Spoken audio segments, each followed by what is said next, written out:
Thank you, Rod. A perfect August night on the prairie. Can the 6-0 Roughriders remain perfect as the 3-3 Stampeders have invaded Mosaic? We're just underway. The first possession, 5 plays for the Saskatchewan Roughriders. They moved the football to the Calgary 48, and now on 3rd down, Jamie Morum will try and pin Calgary deep, aiming for the corner, but this will go into the end zone and will be a single point. So Saskatchewan strikes first, 3 minutes and 14 seconds into the game.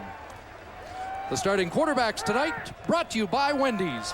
Henry Burris, 5 games this year, over 300, 5 of the 6, and yet in his last 3, just 2 wins. And tonight it'll be Marcus Crandall again. Marcus Crandall, of course, starting last week versus the Calgary Stampeders. Got off to a good start in the first quarter, and nice little drive to start this game as well with those 5 plays to get some field position. So Henry Burris, here's the welcome back. Jeers, 5-3 in the regular season as the quarterback of Calgary against Saskatchewan. Play action, and Burris takes off, and he has a first down up to the 49-yard line. Burris with 14 on Calgary's first offensive play. In the backfield, once again, for the Calgary Stampeders will be Joffrey Reynolds with a 5.9-yard average after 6 games. Receiving core, Nick Lewis has really started to heat up over the last couple of games at the slot back position, just shy of 400 on the season. And Ben Archibald plays for Antonio Hall. Second start for him at tackle. First and 10. Teo Johnson in the backfield for blocking, but they get to Burris, who throws a pick. Intercepted by Anton McKenzie after heavy pressure on Henry Burris. This defense just flies around.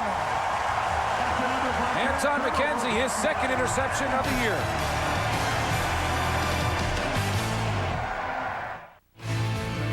The CFL on TSN is brought to you in part by Rona, proud sponsor of the CFL. Rona, the Canadian how-to people. What a start for the Saskatchewan Roughriders. A little drive, got 5 plays, got some field position, put their defense out there, and 2 linebackers working in tandem, including Anton McKenzie with the interception. Come up with the first turnover of this game early on. Maurice Lloyd with the hurry. McKenzie with his second interception. He had 7 tackles last week, and it sets the Roughriders up at the Calgary 45-yard line. Marcus Crandall dumps it off. Here's Wes Cates. And he's pushed out at the 36, close to a first down. Let's take another look at the first turnover of the game. The middle linebacker, Maurice Lloyd, lines up right here. What he's going to do is come right off the edge. He is not blocked by Teo Johnson, basically playing that fullback spot. That is the pressure on Henry Burris. He's just trying to throw it away, but because of the hustle from Anton McKenzie, you can see he just flies over there and intercepts this football. Burris is just trying to save the loss. That might have been would have been a good sack to take. 2nd and 2. Cates, first run of the game for Wes Cates. And he didn't get much close to the first down. Wes Cates with 160 yards from scrimmage on Saturday against this Calgary defense. Everyone in this province, they gave him the first down. He got a good spot on that football, but everyone in this province wondering if the Saskatchewan Roughriders can improve to 7-0. Something they have never done in the history of the franchise. The last time they were 6-0, 1934. They are on a roll, winning last 9 games going back to last year. And can they keep it going with all these injuries? 14 wins in their last 15 starts. First down at the 35. Crandall on a roll and a pump. And now deep, looking for Corey Grant. Well, that one almost picked off Wes Lysak. The Stampeders safety, closest man to the ball. You mentioned Marcus Crandall's your starting quarterback. Wes Cates has been the offense. Well over 200 yards rushing in the last 2 games, including 139 last week versus Calgary. Wes Dressler back in the receiving core. The offensive line with Belton Johnson playing at tackle for Glenn January.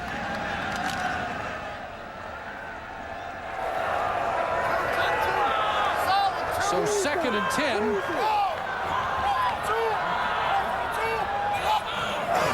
5 receivers out, quick hitter. Darius Bowman has his second catch of the game. And lunging to the 29-yard line, he'll be short of the first down. And the Calgary Stampeders, I mentioned the other side with Saskatchewan at 6-0. The Stampeders losing their last 2 football games. But when you look at all these games for Calgary, the 3 losses, 8 points total combined in those 3 losses, all in the final minute of the game. A lot of people saying that this team could be 6-0 as well. So here's Kanji, who had his first miss last week. Late in the game, 15 of 16 on the season. This from 36 yards out, and he's good again. And the Saskatchewan Roughriders add 3 more on the turnover. The CFL on TSN is brought to you in part by the 2008 GMC Sierra. Professional grade.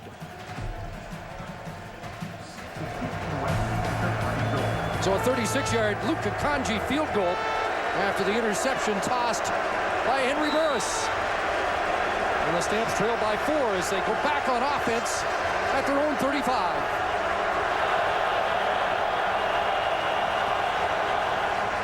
And a raucous Mosaic.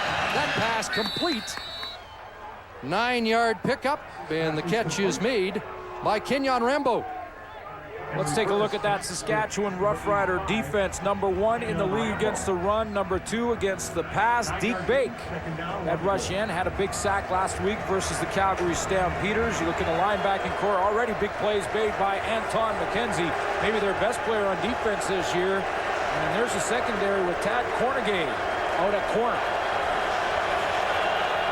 9 for Rambo, 2nd and 1, and Joffrey Reynolds gets to the edge and into Saskatchewan territory, finally pushed out by Omar Morgan on Reynolds' first carry of the night. Well, it looks like the Calgary Stampeders have settled down. The outcome of a field goal after that turnover is not a bad outcome for a team on the road in hostile territory, a sellout crowd here at Mosaic Stadium. They're settling down their offense now with a little bit of run game and get Joffrey Reynolds involved. 46 yards last week for Reynolds, 93 from scrimmage. As Wes Cates outshone the Calgary running back on Saturday night. First down, short drop, and the quick hitter caught by Rambo. Second catch of the drive, 39th of the year. He leads the CFL in receptions. Leads in receptions, and right behind him in the receiving, when you talk about receivers in the league, is Nick Lewis when it comes to catches coming into this game. There's Kenyon Rambo, that's his 38th. 32 for Nick Lewis. He's heating up of late. Played very well in the loss to the Saskatchewan Roughriders. Nice combination between Rambo and Lewis. Lewis with 21 catches in the last 3 games. 2nd and 5. Burris, guns, Ryan Thelwell the catch. And he's got a first down at the 28-yard line in front of Tad Cornegay, the man on the corner replacing the injured Johnson. Yeah, James Johnson out there on the corner. I like what Henry Burris did here is to extend the play and allow Ryan Thelwell to open up. You see how he drops straight back and then flares out to the right, gets in behind the tackle. That gives him a bit of a throwing lane, and it gives Thelwell a little more time. 19 for Thelwell, who has not been used much this year. Just his 5th catch. Joffrey Reynolds, left side, big hole, and Reynolds thunders to the 18-yard line, and another first down. I was taking a look at the carries for Joffrey Reynolds over the last 6 games, the 6 games in this season. It's basically on pace from a year ago. Last year, he averaged just shy of 12 carries a game. This year, he's just shy of 11 at 10.5. So he's being used about the same as he was last year so far. I think everyone in Calgary would like to see him touch the ball a little more. Wes Cates with 120 touches coming in. Reynolds 110. First down. The fake to Reynolds. There's Nick Lewis a catch. And he'll be brought down by the Sam linebacker, Sean Lucas. You know, this offense in Calgary has not been playing that badly. In fact, Henry Burris, 5 out of 6 games, over 300 yards passing. You look at their statistics in the league rankings. They're first in yards of offense. Well over 400. First downs passing. Completion percentage way up there. Would have been better if not for some drops last week versus Saskatchewan for Henry Burris. That's not bad offensively. Should be good enough to win. 15 touchdowns for George Cortez's offense in 23 trips to the red zone. Burris flushed, takes off, and he will score. Touchdown, Henry Burris. Touchdown, Calgary. An 11-yard run capping an impressive drive for the Stampeders. It's an impressive drive because of the influence of Joffrey Reynolds. To get Joffrey Reynolds involved early in this drive, now the linebackers, Anton McKenzie, Maurice Lloyd, are looking at Reynolds first. That freezes him. It gives a little escape lane for Henry Burris, and then he uses good speed to get to that corner. So after a little early adversity, the first possession interception, the Stampeders show a little resilience and bounce right back. And DeAngelis adds the extra point, and Calgary has its first lead of the night.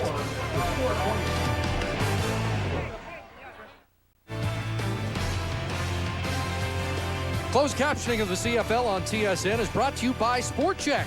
When you're in the zone, time almost stands still. Getting into the zone begins with Sport Check. Sport Check, the power of sport.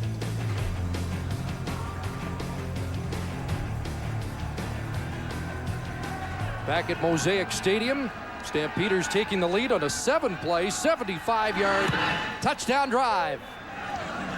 Weston Dressler back to return kicks. After the injury in Hamilton, they pulled hamstring, and he brings it back to the 34, and we will return to Mosaic Stadium.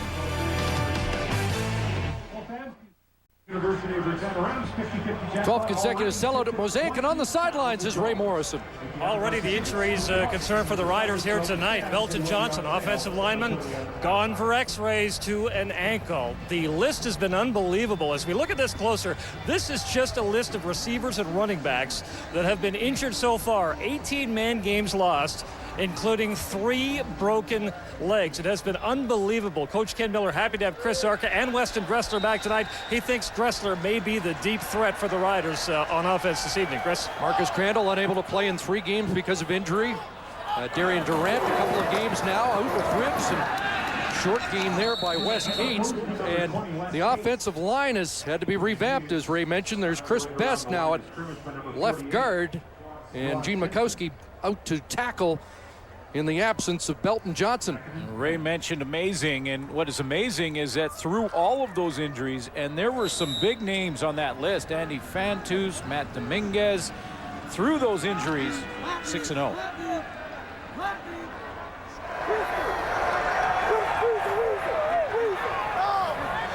Yard for Cates, a 2nd and 9, and Cates in motion out of the backfield. Crandall has an open man and a catch, and that's Michael Palmer with his first grab of the day. Michael Palmer, first down Riders. Another Rider first down, another donation. And Ray Burris has given Calgary the lead on that 11-yard touchdown run. And now the Roughriders will try to respond. Well, they've got an answer coming right away in a nice little drive that starts with a quick play inside to Palmer, who just sits down in that zone defense. The Calgary Stampeders giving him a little bit of room, and Crandall has him rolling.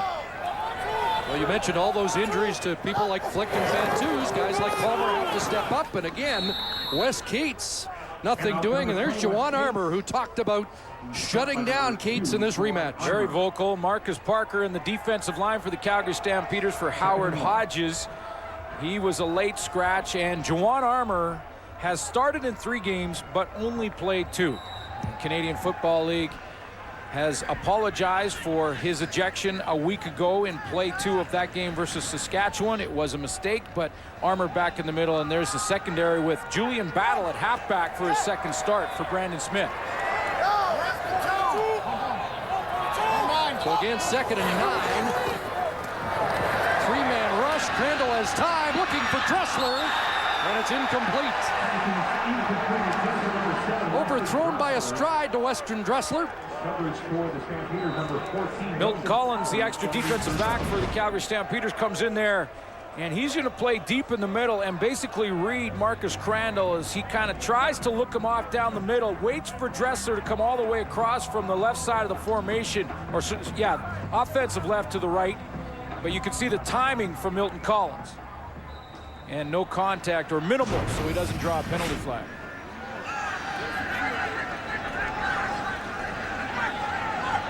So Jamie Borum to kick it away. And Marcus Howell is deep from his 17.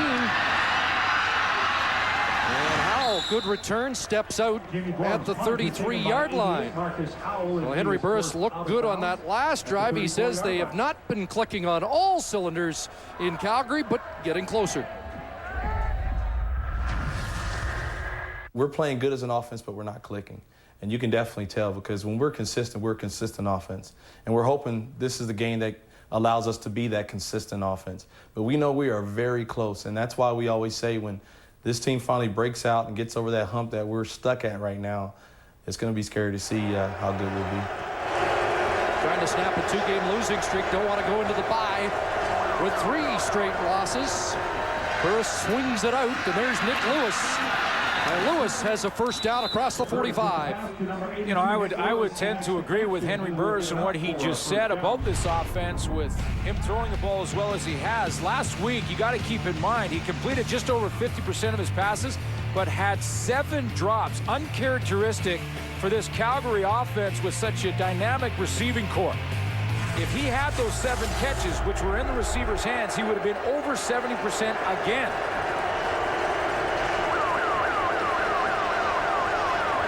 First and 10 from the 46. And he delivers the football complete. Nick Lewis again. Or check that, Demetrius Summers has the catch, and another first down into Rough Rider territory. And I think that's what Henry Burris was talking about. He was talking about, we're putting up yards, we're putting up some points, we're moving the football, but we're not really clicking. Those drops from last week showed you those few plays that they're not clicking. Those were for first downs a lot of times. Those keep the chains going. He's got something rolling right now, though. Felt they only played 1 good quarter on Saturday. The 4th waited too long.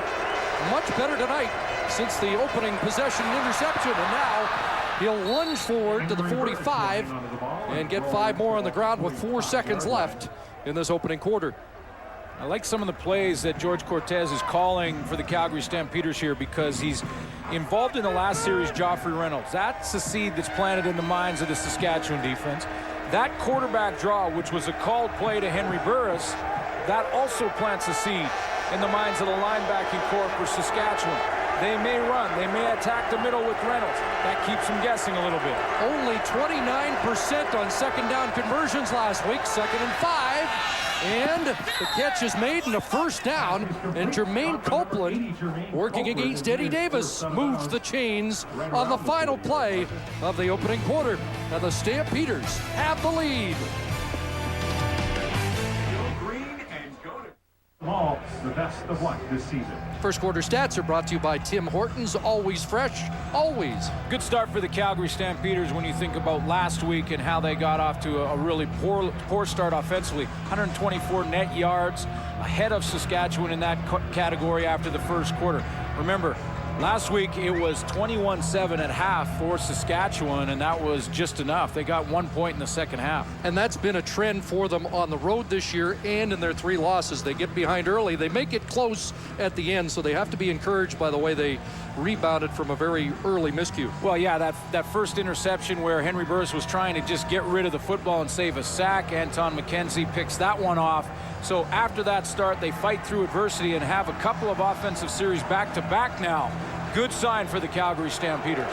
And they have something rolling here again as we start the second quarter. First down Stamps at the Saskatchewan 41.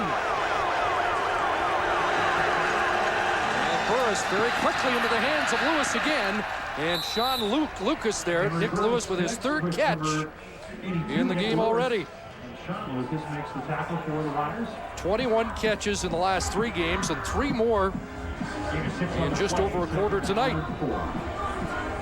Well, Nick Lewis is so strong in the open field. He's not the guy that's going to have the best average when you look at his 32 catches. He's not going to be up there around 20 yards a catch, but he'll make you miss once he has the ball in a little 5 or 8 yard catch. 6 for Lewis, 2nd and 4. Flag down, and that pass complete to Lewis. Now let's find out what the penalty marker, a procedure call against the Stampeders movement on that line. Well, I guess you can say that the offensive line for the Calgary Stampeders. Calgary, number 64. 5-yard penalty, remains 2nd down. You should be able to cut them a little bit of slack in that they now have 3 rookies on that offensive line. The only veterans, Rob Lazio and Jeff Pilon, the tackle. And Pilon was the man who jumped. Penalties an issue Saturday when they took 11 for 129 yards. So 2nd and 9, first penalty. Working in the din of Mosaic. Reynolds released, and that pass nearly picked off Anton McKenzie in the neighborhood again. That 13th man for the Saskatchewan Roughriders, so important. Henry Burris cannot even call the signals when he's in the shotgun. Watch what he has to do with his foot down here in order to get the football. Well, just prior to that, he lifted his foot up and put it down because he cannot call. That means he cannot audible on the line of scrimmage. He can't change the plays because the crowd is just too loud. A hurry from Luke and an incompletion. And DeAngelis comes in. Attempting a 46-yarder. He missed on a 54-yarder last week into the wind on the final play of the game. And Sandro worked that one in nicely and nails it. And it's a 10-4 Calgary lead.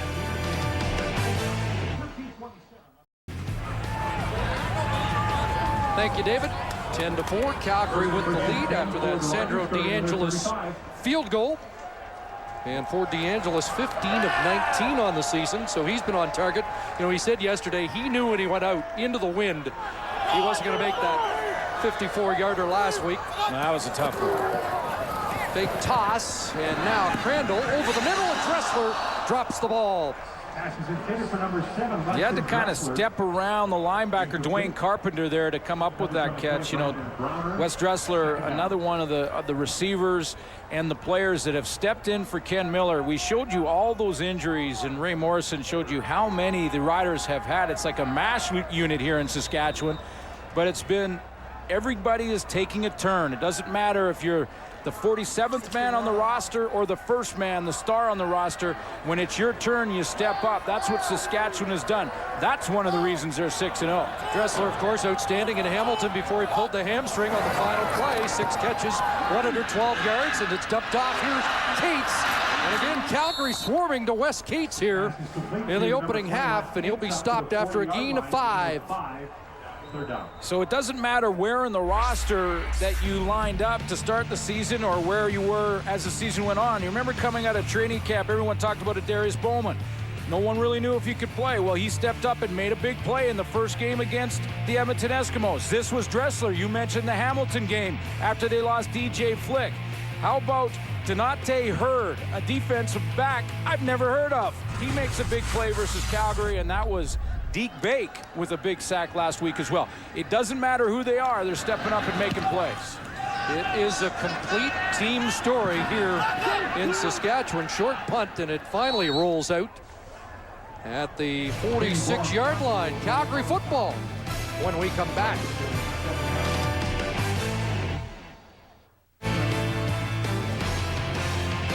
Closed captioning of the CFL on TSN, brought to you by Sport Check.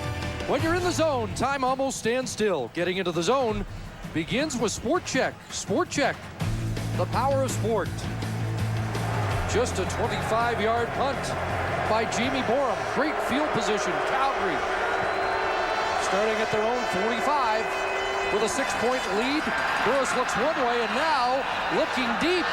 Jump ball, and it's knocked down. Omar Morgan in tight coverage against Kenyon Rambo. Omar Morgan was very composed when the ball arrived. He never was fooled by this double move by Kenyon Rambo, who is the outside player right here. It's the wide receiver, and Henry Burris has this isolation route from the start of this play all the way to the end. He tried to get Omar Morgan to bite on a pump fake, but Morgan didn't. He knew Rambo just went straight down the field, so he's composed when the ball arrived. You mentioned that Burris has 5 straight 300-yard games, got to 300 last week on that final play, the simultaneous catch by Copeland that went for 50 yards. There's Brett Ralph with his first of the game. He was the favorite target last week, 7 catches, 78 yards, although he was also guilty of a couple of drops. Yeah, I think he had 3 last week, and he's better than that as well with 24 catches coming in. Watch how Henry Burris has to lift his right leg. That's what I showed you in the last series. That's the 13th man. Sellout at Mosaic Stadium. He can't audible. When he lifts his leg like that, then Rob Lazio can snap it anytime he wants. Tough for the receivers to get timed up, though. They have to look at his leg. 18 yards. Now Reynolds with a spin, a straight arm, and a great run inside the 40-yard line. Joffrey Reynolds. Joffrey Reynolds off to a good start in this game, and one of the reasons for that is the Riders all season long have been so good at gang tackling. Reynolds doesn't very often, or backs that play Saskatchewan, doesn't very often get a one-on-one where he can try and make a move. That was Deke Bake that he did that little spin move on, because there's always 3 or 4 other tacklers right there. And in the matchup, we'll be watching all night. Reynolds with a early lead in rushing yards. Looking for his first 100-yard game since the first week of the season. He ran for 120 against BC, and he runs for a first down here inside the 35. Joffrey Reynolds on this play saw something in the defense, and he started to bend. He's right there, and watch how Joffrey Reynolds, as he takes the football, starts to bend this side. He sees an opening just as he's receiving it. Watch how he bends. This is supposed to be right up the middle. Now he bends to his left because he sees that open side start to collapse. Great vision from Joffrey Reynolds. You know, he said yesterday that this offense has not been confident the past 2 weeks. It looks very confident so far tonight. It does, and it looks more confident in that Joffrey Reynolds has seen the ball a lot more early on. And another Rough Rider injury. Omar Morgan has taken a knee. He's getting attention, and Burris heads to the bench to confer with George Cortez. Wendy's Kick for a Million is back, and you could be one of 4 finalists to qualify for the live halftime show. Go to tsn.ca/Wendy's. Plus, watch the CFL on TSN for keywords to get bonus entries. Get a shot at some of those terrific prizes. Ted Cornegay and James Patrick now the corners. In the absence of Omar Morgan, the second Rough Rider to go down so far tonight. 1st and 10, Reynolds again. And Joffrey Reynolds shredding the Saskatchewan defense so far. He's running on instinct. First of all, he's getting the block at the line of scrimmage, and the offensive line for Calgary really didn't have their best game a week ago. Certainly, they would be the first to tell you that. But there's that initial hole for Joffrey Reynolds. He can hit that now. Once he's got that initial hole, then it's one-on-one on a linebacker. Nice little move by instinct alone from Joffrey Reynolds on Anton McKenzie for a few extra yards. Running backs need that hole at the line of scrimmage, and then their instincts kick in, and they can just feel where the pressure's coming from and break opposite. So less than a yard to go for a first down. 4 times. There's the offense that is clicking tonight. After the early interception by Henry Burris, it's been all Calgary in offense since. I was going to say Wes Cates has played Joffrey Reynolds 4 times since the trade and has outrushed Reynolds 3 of those times. Reynolds with the upper hand so far tonight. 2nd and less than a yard. And Burris pushing behind the former Rough Rider, Rob Lazio, the center. And they push the pile, and yes, producer John Hines with a good point. That was not the play call last week on 3rd and a yard that turned out to be the TSN turning point. Key play in the 4th quarter where they went with Joffrey Reynolds, turned around and handed deep back in the backfield to Reynolds, and he was stuffed at the line, and a key turnover on downs for Saskatchewan that time. No mistake there. Burris just follows right behind Rob Lazio. I don't think Matt Dunnigan and Jock Climby were enamored with that play call last week. First down. Reynolds again, chewing it up right into the heart of that defense. Well, the gamble that you take when you try and go deep in the backfield like this they did last week is that you allow the defense to rally to the point of attack. And certainly Saskatchewan, you can see 4 or 5 hats on the ball there, and that turned Joffrey Reynolds back about a half a yard short. A huge play in that game. A 1-point win for Saskatchewan. Only one feature tailback has rushed for over 50 yards in a game against Saskatchewan this year. That's Jesse Lumsden. But Reynolds has 55. Cut down that time. Tad Cornegay from the corner with a sure tackle. That's a defensive back just using his speed and his ability to change directions, and Tad Cornegay to just cut the legs out right there of Joffrey Reynolds. He thought he could get the corner and bounce outside, and if he's hit high, the matchup goes to Joffrey because he's stronger and he weighs 220. But Tad Cornegay went low at 185, and he wins it because he cut his feet out. One of those depth players in the Saskatchewan system, pressed into service. And so on third and a long yard, it'll be DeAngelis. And he'll attempt from 21 out. And Sandro puts it through. And the Calgary Stampeders extend the lead to 13-4. Well, Wendy's Friday Night Football continues tomorrow night. Another doubleheader of CFL action. Game 1, the Alouettes take on the Blue Bombers in Winnipeg. And Game 2, we'll see the Edmonton Eskimos at 4-2 take on the BC Lions in the second half of their home-and-home series. Live coverage begins 7:30 Eastern, 4:30 Pacific, and it is available in TSN HD. Joe Smith not in the lineup for that game tomorrow night for the BC Lions. Stephen Logan gets another start at tailback. Little shake-up by Wally Buono. We're midway into the second quarter here, and there's a little heat now on the Saskatchewan offense to get things going. Down now by 9. 2 backs. Chris Zarka leading the way. Cates trying to get outside. Cuts it back, and there's not much there so far. Julian Battle stepped up. Juwan Armour at the bottom of the pile.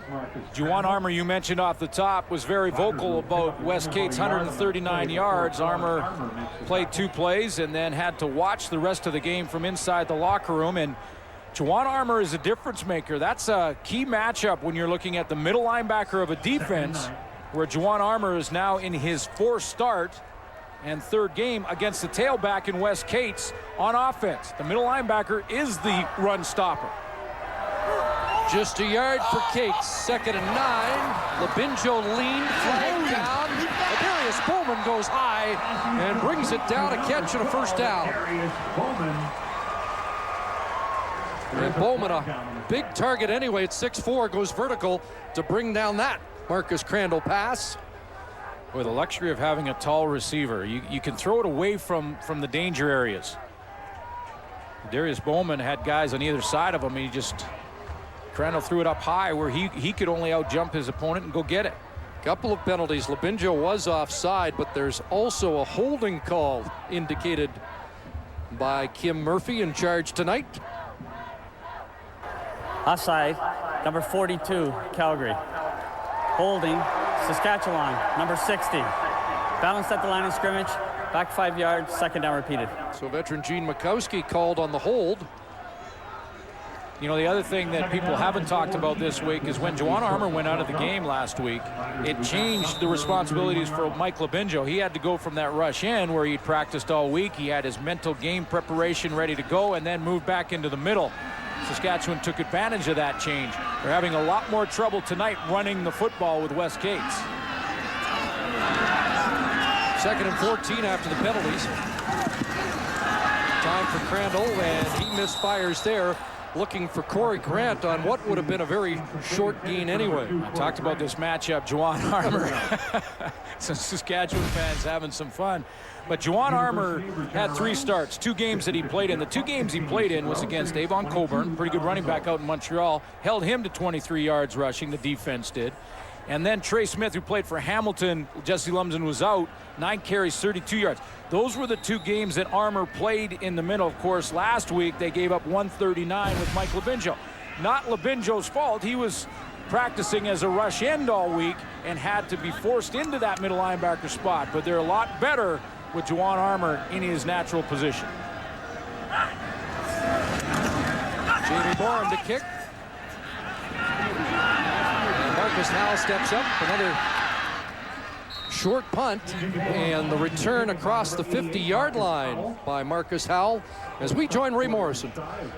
Well, Chris, the news here isn't good. Belton Johnson, a fractured fibula. 5 broken legs for the Saskatchewan Roughriders so far this season. It has been unbelievable. On defense, Omar Morgan suffering from headaches, and there may be some changes in the secondary for the Riders here, too, as the injuries mount on Saskatchewan's side. Ray, you know, unbelievable is probably the most overused word in our business, but it is unbelievable. 5 fractured fibulas. Ivan Goodfriend, the longtime trainer here, said he hadn't seen 3 in 30 years. And 5 now on the season. That dart thrown and caught. Great catch by Copeland. Just inches off the turf. And Copeland, who really needs to get going in this offense, gets a catch here. And I'm starting to wonder when Henry Burris will go out and attack the corners of the Saskatchewan Roughriders with their wideouts, because Tad Cornegay not a starter, James Johnson out, and James Patrick now forced into action with Omar Morgan out. So 2 new corners out there. We'll see if Calgary goes after that area. 1st and 10, back in Roughrider turf. And Brett Ralph, another catch inside. And he's drilled by Patrick. Normally it would be the short side of the field that a quarterback would really attack a corner and could get a matchup by formation. In other words, he could put 3 or 4 receivers, Burris could, to the wide side of the field, and then try and get a one-on-one on the backside, maybe Kenyon Rambo on James Patrick, and see how he holds up. I know a lot of offensive coordinators are reluctant to game plan for one guy, but you got to think that Burris is tempted to try and test him. By the way, in that long list of injuries, Denete Hurd, who had his first start last week, out at least 2 to 3 weeks with strained knee ligaments. 2nd and 4 after the Ralph reception, a pump, and Burris runs upfield and taken down by Deke Bake. And he should be close to the first down. Not as much heat up front from the Roughriders after 24 hurries last week against Henry Burris. 24 hurries, and a hurry defensively, Chris, is almost as good as a sack. It really is, because it can cause a turnover. It obviously causes a quarterback to never find that comfort zone. And Henry Burris did not look comfortable last week as opposed to the rest of the games that he's played this year. First down for Henry Burris. Scott Schultz had 7 in the game. He said a good game for him is usually 4.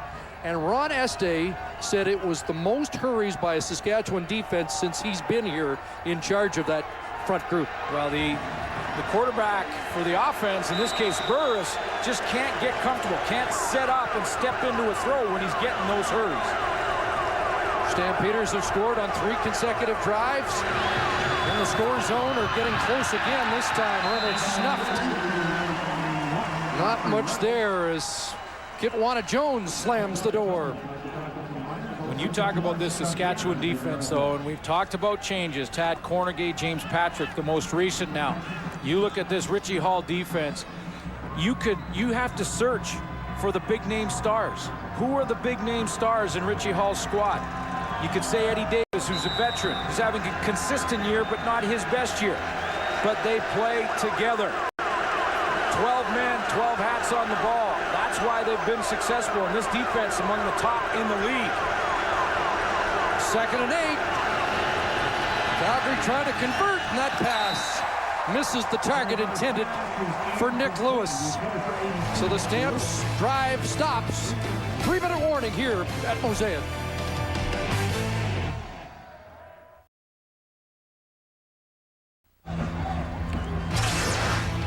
2:56 left till halftime, and then we'll check in with the boys on the panel, see what they think of this first half and that convincing Hamilton Tiger Cat win over their rivals from Toronto tonight. Yeah, that's a big one for a couple of reasons for Hamilton. One, they climb right back up in the race in the East, but two, that's bragging rights. Is this stadium not unbelievable?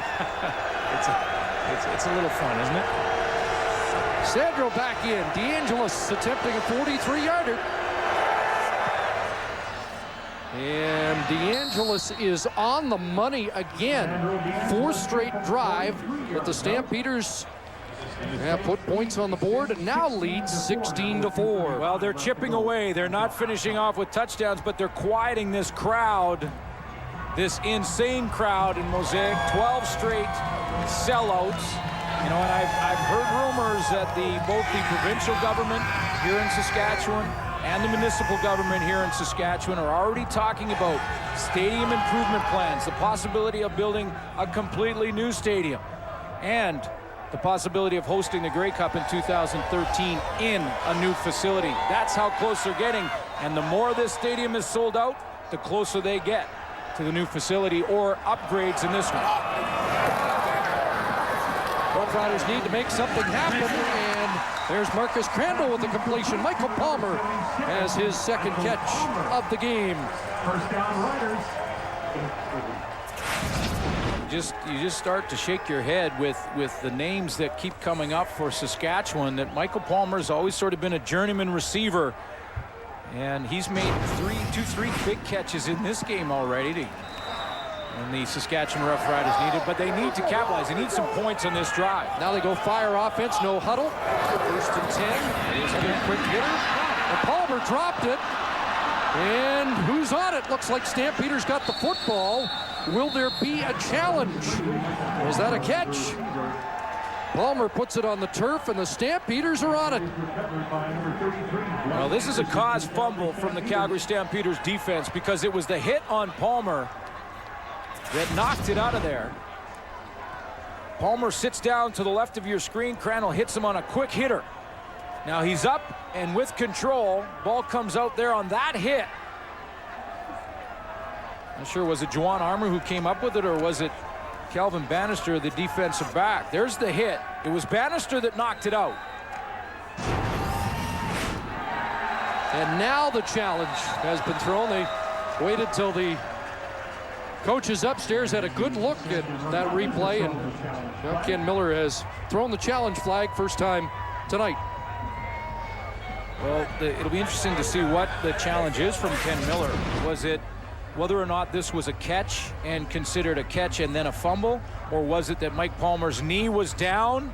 Now he has the catch and his knee's down, but he's not been contacted. Now he's up. Now, does he have control of the ball? I would consider that movement of him getting up and turning would be control.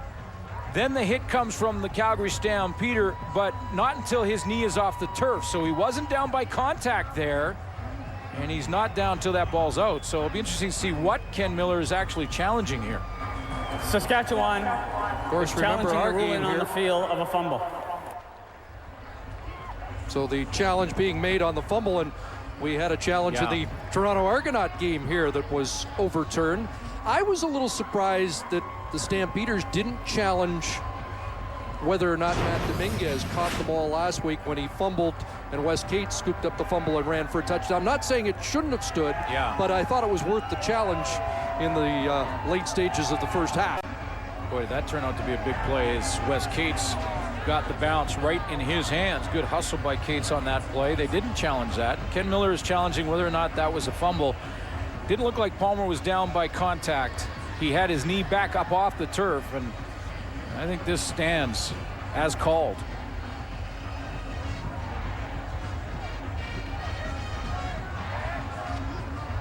And if it does stand, it would even up the turnover battle on the night and give the Stampeders a chance to really take charge of this game at the half. Yeah, it looked like Ken Miller just thought that when Palmer had his knee down, that he may have been contacted there, which would have been down by contact and a catch for Saskatchewan. But our replay showed you that he had lifted his knee up and turned to try and run. And when he did that, then he was hit. So I think Ken Miller saw this and thought he may have been touched down by contact there with his knee on the ground.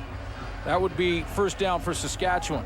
He wasn't, though. That knee came up, he turned, then he was hit by Bannister. After review, the player caught the ball, fumbled the ball, change of possession.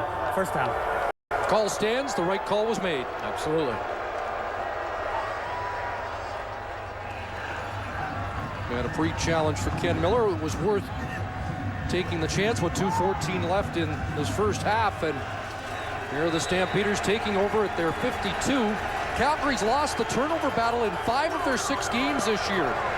They only won a +5 in their convincing win over Hamilton. They're even tonight. 1 turnover apiece. And a catch by Kenyon Rambo in front of Tad Cornegay. This is a great start for John Huffnagel's Calgary Stampeders, and something that's different than what they've done coming into this game. Calgary Stampeders in the first half, points this season. It's a -14 discrepancy for Calgary, and they're off to a good start here on the road in a sold-out Mosaic Stadium, and through an interception on their first series. 2nd and 3. Fake to Reynolds, and Henry Burris takes off. And a feet-first slide at the 30-yard line. A first down for Calgary. This play does not have a chance unless Joffrey Reynolds is established early on in this game in the first quarter. Calgary's first touchdown drive had a lot of Joffrey. Now, look at Anton McKenzie, hold in that middle spot. He's right here. Look at him just hang on. He's trying to stop and wait and spy. And there's the fake. He slides over to Reynolds, and look how much room that Henry Burris has on the outside. 15-yard run. 1st and 10 at the Roughrider 30-yard line. Time for Burris, dumping it off over the middle. And again, Demetrius Summers has the catch. Well, that was a tough catch for Summers. That's back out of the backfield. And he had to sort of weave his way to get open in the first place. Maurice Lloyd and Anton McKenzie there. He kind of has to weave his way, and then that ball is kind of down low. He has to go down and get it off his knee. Big catch and a tough one. High school phenom in South Carolina. Demetrius Summers has a couple of catches in this opening half. Stamps want to finish some drives. They got 1 touchdown, but have settled for DeAngelis field goals. Joffrey Reynolds crashing down inside the 10. Close to another first down. You remember the Chicago Bulls days when, when Michael Jordan was hot. He was in that groove. You could just tell, and his teammates could tell. Joffrey Reynolds is in that groove. He is making these cuts right here. These cuts back against the flow. He's doing them on instinct. He's not chopping his feet. It's smooth motion from Joffrey Reynolds, and Calgary Stampeders would be well advised just keep feeding him the rock because he's in that zone. Already 20 more yards in this game than all of last Saturday against that Rough Rider defense. 2nd and a yard. And Kenyon Rambo taking the end around. And he gets to the 5 and down to the 3-yard line. 85, Kenyon Rambo. First down, Stampeders inside the 5. With lots of time and capitalizing right now, or at least with a golden opportunity to capitalize on a turnover. That's the one thing that John Huffnagel coming in wanted to change. He wanted to change that giveaway-takeaway ratio for Calgary, and they're working at it. They're getting better at it. This is a chance to take advantage of their own turnover, a takeaway, and put a major on the board. Under a minute to go. 4th visit to the red zone. A touchdown, 2 field goals so far. And Joffrey Reynolds, touchdown. And off goes to number 21, Joffrey Reynolds. That's how smooth it's been for Joffrey Reynolds, because last week he would have been caught in the backfield for a 3-yard loss. This week he cuts back, hits the hole, and finds the end zone. Last week, Saskatchewan got similar penetration. Anton McKenzie was back there. They got Tad Cornegay back there. Neither of them could bring down Reynolds, who's seeing it tonight. 6th touchdown of the year for Joffrey Reynolds. A costly turnover by the Roughriders.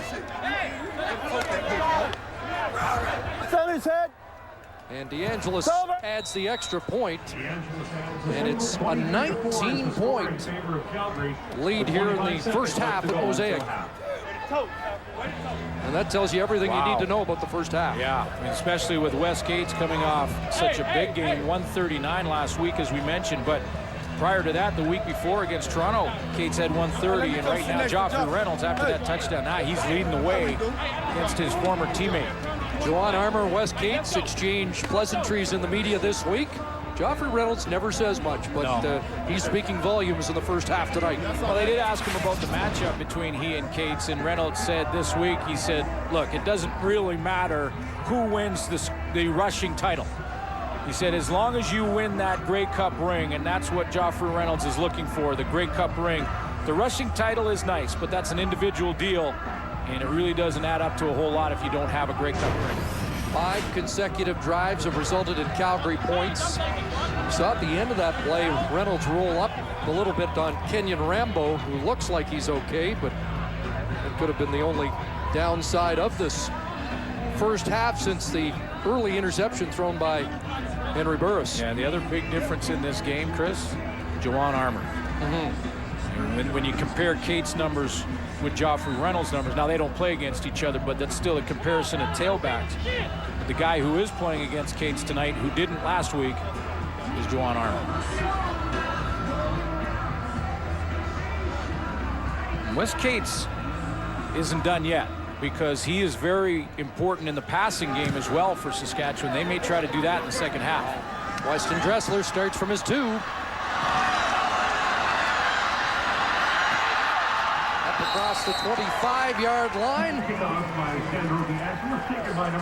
18 seconds remaining as Juwan Armour checks back in. A difference maker. We've got a little scuffle on the field and penalty markers on the play well after that kick return.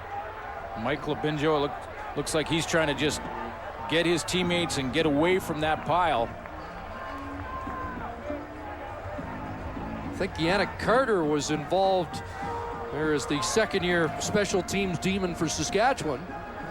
What a change from a week ago. Last week, going in at halftime, a 21-7 lead by the Riders.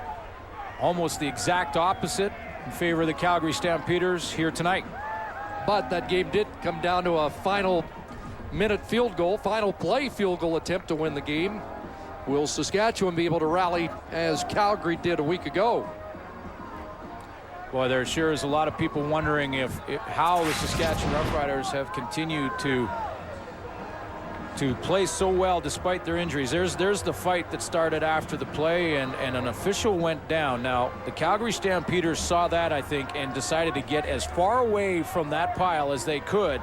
Labinjo tries to hold off the Calgary Stampeders because they don't want happening again what happened last week to Juwan Armour. Yeah, that was Labinjo trying to fend off Dwight Anderson from getting further into the discussion. By the way, with respect to that ejection by Juwan Armour and the officials, I think a pat on the back has to go to the Canadian Football League for responding quickly, realizing the mistake, sending out the release. And I know Tom Higgins, the head of officiating, called Juwan Armour personally, and John Huffnagel. And it happens. Officiating has improved tremendously over last year. We have 2 major fouls on the play. Unnecessary roughness, Calgary number 9, and Saskatchewan number 47. Offsetting fouls, first down. All right, so John Cornish was the culprit on the Calgary side. We believe it was Yannick Carter, 49. And I love the common sense there from Kim Murphy, the head referee. You know, when you see things like that and pushing matches and stuff going on, offsetting penalties, tell the guys to cool down. If it gets out of hand any further, they will start throwing flags and penalizing teams, but make it offsetting and let's play football. 18 seconds left in a tough first half for Saskatchewan. You have to take a shot here, or do you play close to the vest? Let's see what Marcus Crandall does. Draw, Cates, Armour. Wow, there you go. There's submit some evidence of what we've just been talking about. Is Juwan Armour right in the Middle linebacker spot, the run stopper versus Wes Cates. And watch the flow and the scrape to the football for number 2 as he slides over there and hello, Wes Cates. And Wes Cates, 5 carries, first half, 5 yards. Final play, opening half, Marcus Crandall takes a knee, and they'll go talk about it in the Saskatchewan Roughrider dressing room. A team that is 6-0, dominating. But so far tonight, all Calgary at the half.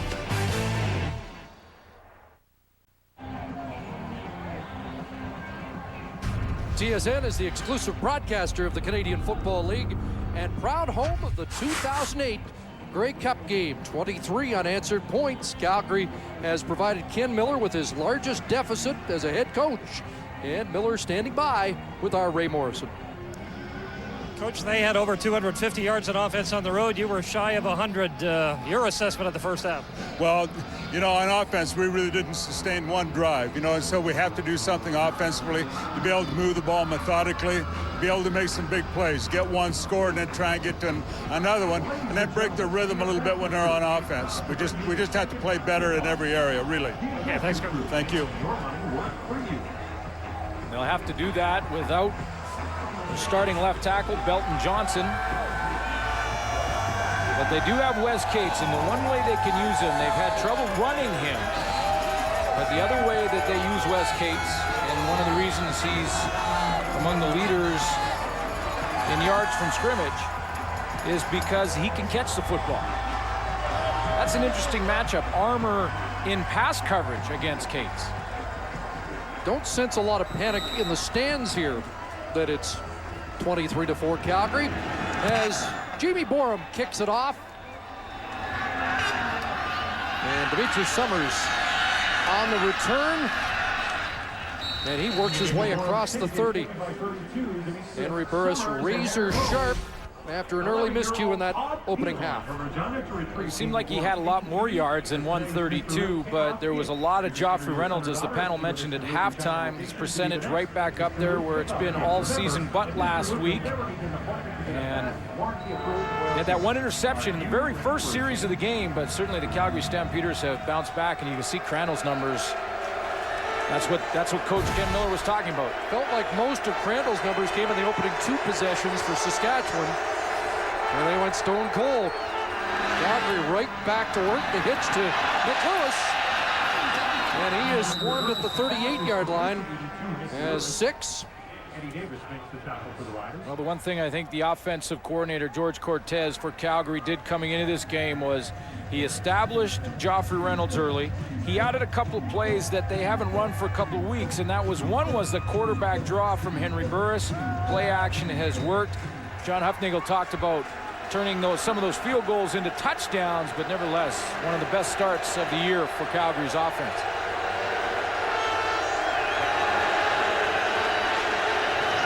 Second and 4. 5 receivers out. Here's Reynolds trying the left side, and he runs over Tad Cornegay for the first down. And it has to be concerning for the Saskatchewan Roughriders when your defensive backs are making a lot of tackles on running backs. If defensive backs are making tackles on their own receiver, that's the passing game. But you see again Tad Cornegay, the corner, having to make the tackle and pull down Joffrey Reynolds, and he took the worst of that. So the matchup that was dominated by Cates last week is a landslide so far. The toss right side, and Reynolds stacked up at the 52-yard line. Sean Lucas, the Sam linebacker, brought him down. And 4 more for Joffrey Reynolds. And Maurice Lloyd slow to get up. They have to. You have to start to think that the Saskatchewan Roughriders are out of bad luck when it comes to injuries. They've had their share. They're exhausting. Yeah. You know, everybody's talked about how lucky they've been. Some of the breaks they've got in the first 6 games. Boy, does that rankle the folks in Saskatchewan. Second down, and they're unable to convert, but a flag on the play. And Eddie Davis is going to get a pass interference call. Eddie Davis was fighting with the intended target. I think it was Copeland. And they were standing there for quite some time, and it looked like he may have grabbed Copeland's arm as he reached for the football.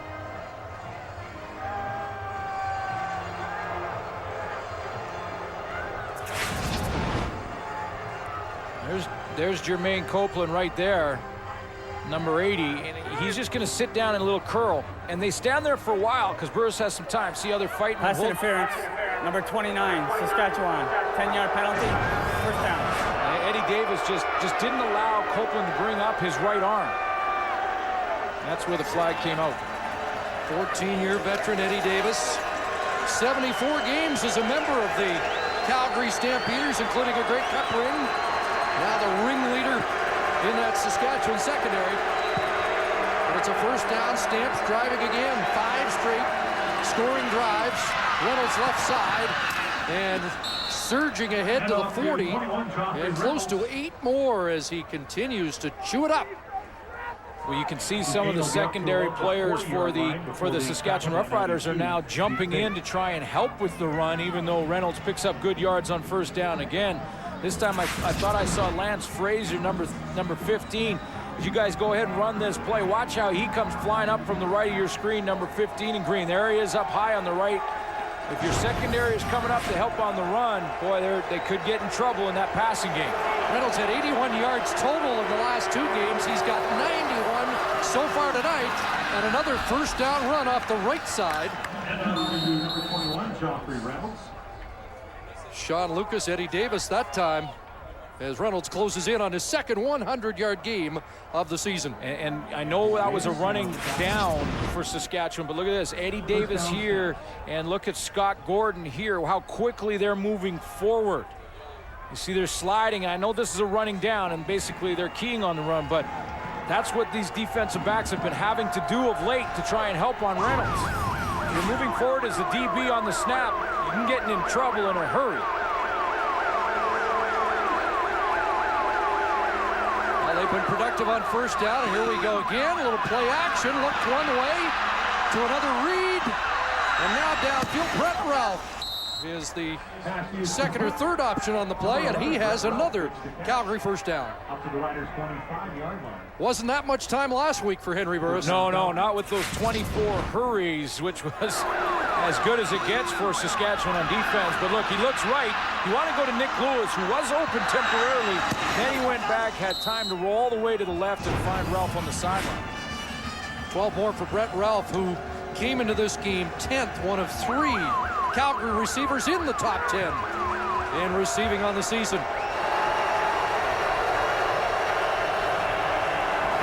First down at the 25. And there's Summers again with a good catch. And Anton McKenzie collars him.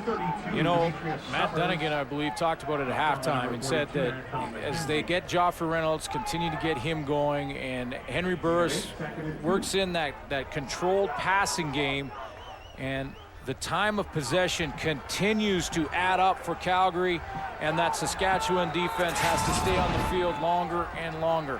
4 receivers to the right side. There comes Summers to make it 5 out of the right side, and that's kind of a John Hucknagel idea. That could have been a horse collar right there. I was looking for the flag. There was a lot of talk about one by Brandon Browner off Carl Berman last week, but injured Berman. And Joffrey Reynolds again, this time over Lance Frazier, as another defensive back has to come up and make the stop.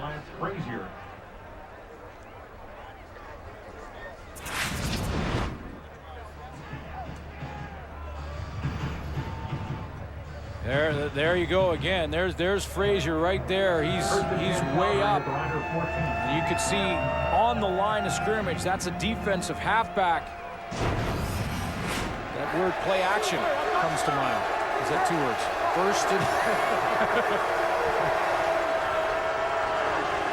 it depends on whether you got spell check. Across the middle, it's picked off. Sean Lucas.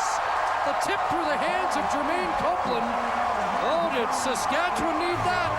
Fans have something to cheer about. Second interception, tossed by Burris.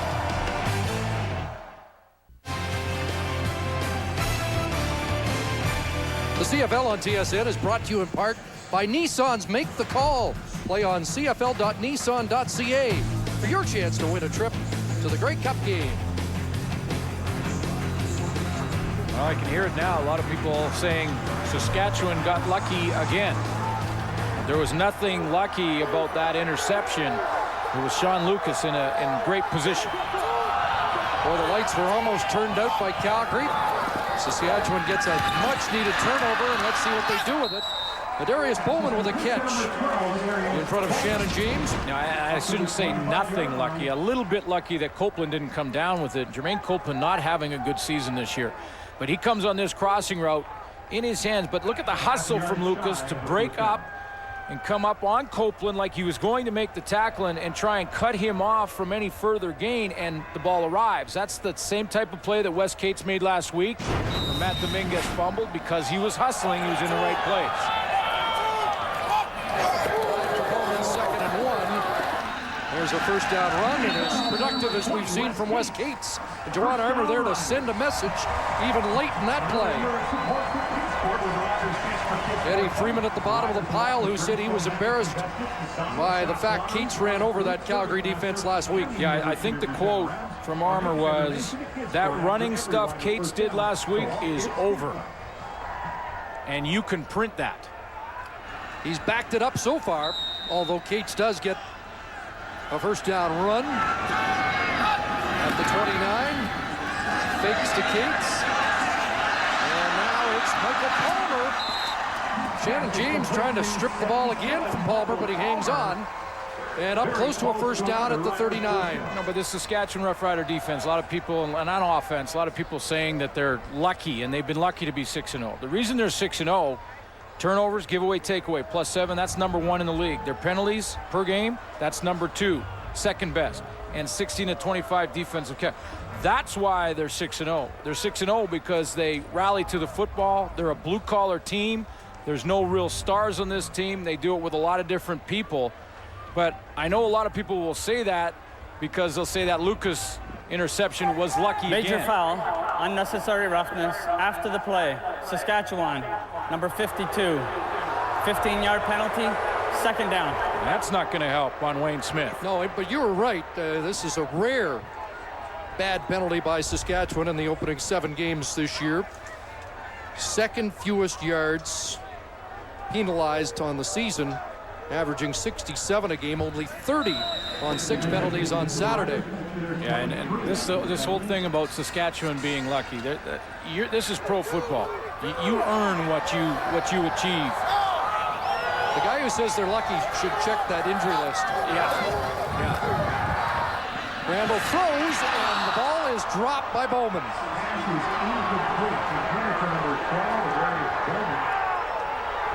Now, having said that, there were plays like that from people like Darius Bowman who made this catch in key situations in their first 6. He just took a peek and saw Wes Lysak before the ball arrived. Ken Miller, not a problem. Back in there, and we'll see you on the next series. So Marcus Howell awaits. Bourne to kick into a breeze that was about 20k an hour at the start of the night. This one hangs up and will skip into the hands of Howell at his own 50, and he'll be snowed under there. Quick downfield cover. No scoring in the second half so far. Well, we can't come to this stadium without thinking about the little general, and even more so today with the news that Ron Lancaster is battling cancer again.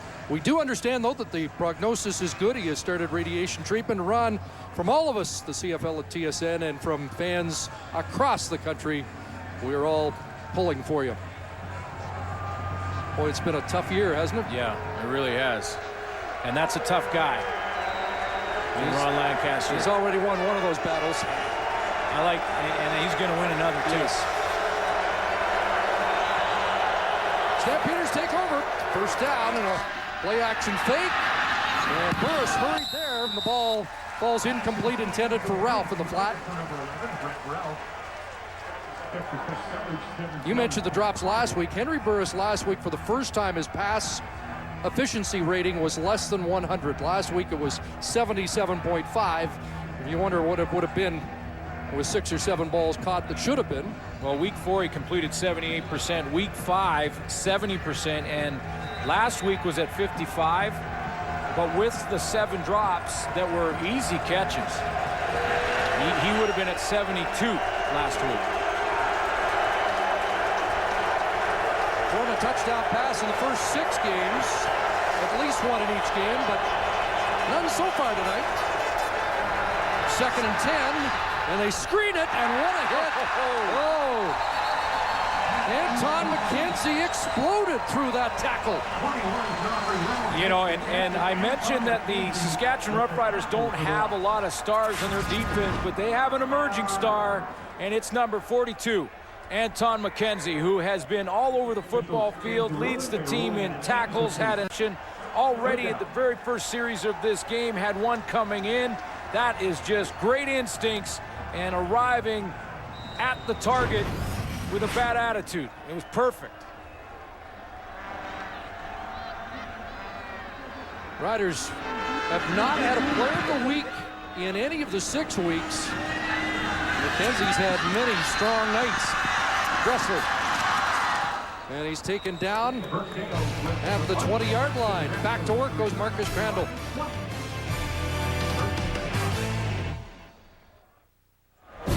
For every sack in tonight's game, Purolator donates the quarterback's weight and food to a local food bank. Purolator, where business is going. We haven't added any to the totals tonight. No sacks. No sacks for Stampeders or Saskatchewan in tonight's game. It's interesting, though, Calgary has been criticized all year for not getting enough pressure on the quarterback, and yet they have 2 more sacks than the 6-0 Saskatchewan Roughriders on the season. That's going to work. Wes Cates. And Cates spun off first contact that time and has close to 8. That's his best gain of the night. Mentioned 6-0 in Saskatchewan. Last time they did that was 1934. Never been 7-0. And you think about, well, what about that Grey Cup hangover everyone hears about? When you win the Grey Cup the next year, you're not supposed to have a good season.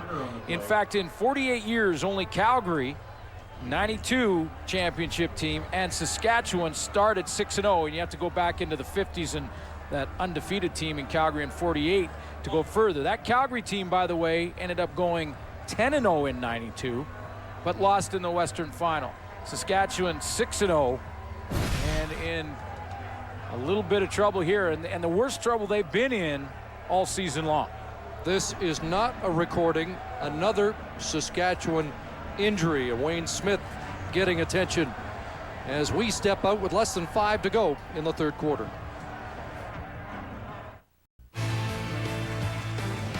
The CFL on TSN, brought to you in part by Nissan's Make the Call. Play on cfl.nissan.ca for your chance to win a trip to the Grey Cup game in Montreal. Boy, is it getting thin. Well, on the roster, and right now in particular on that offensive line, Wayne Smith, the latest casualty. We're looking at his ribs. He's having some problems getting over there to the bench. He joined us late. Belton Johnson very early in this one. A broken fibula as well. Jocelyn Fournette has to come in on that offensive line, and that pass broken up by Dwayne Carpenter. Let's go back to that injury. Wayne Smith was trying to cut block, I believe, on Michael Binjo, and when he did, he exposed his ribs.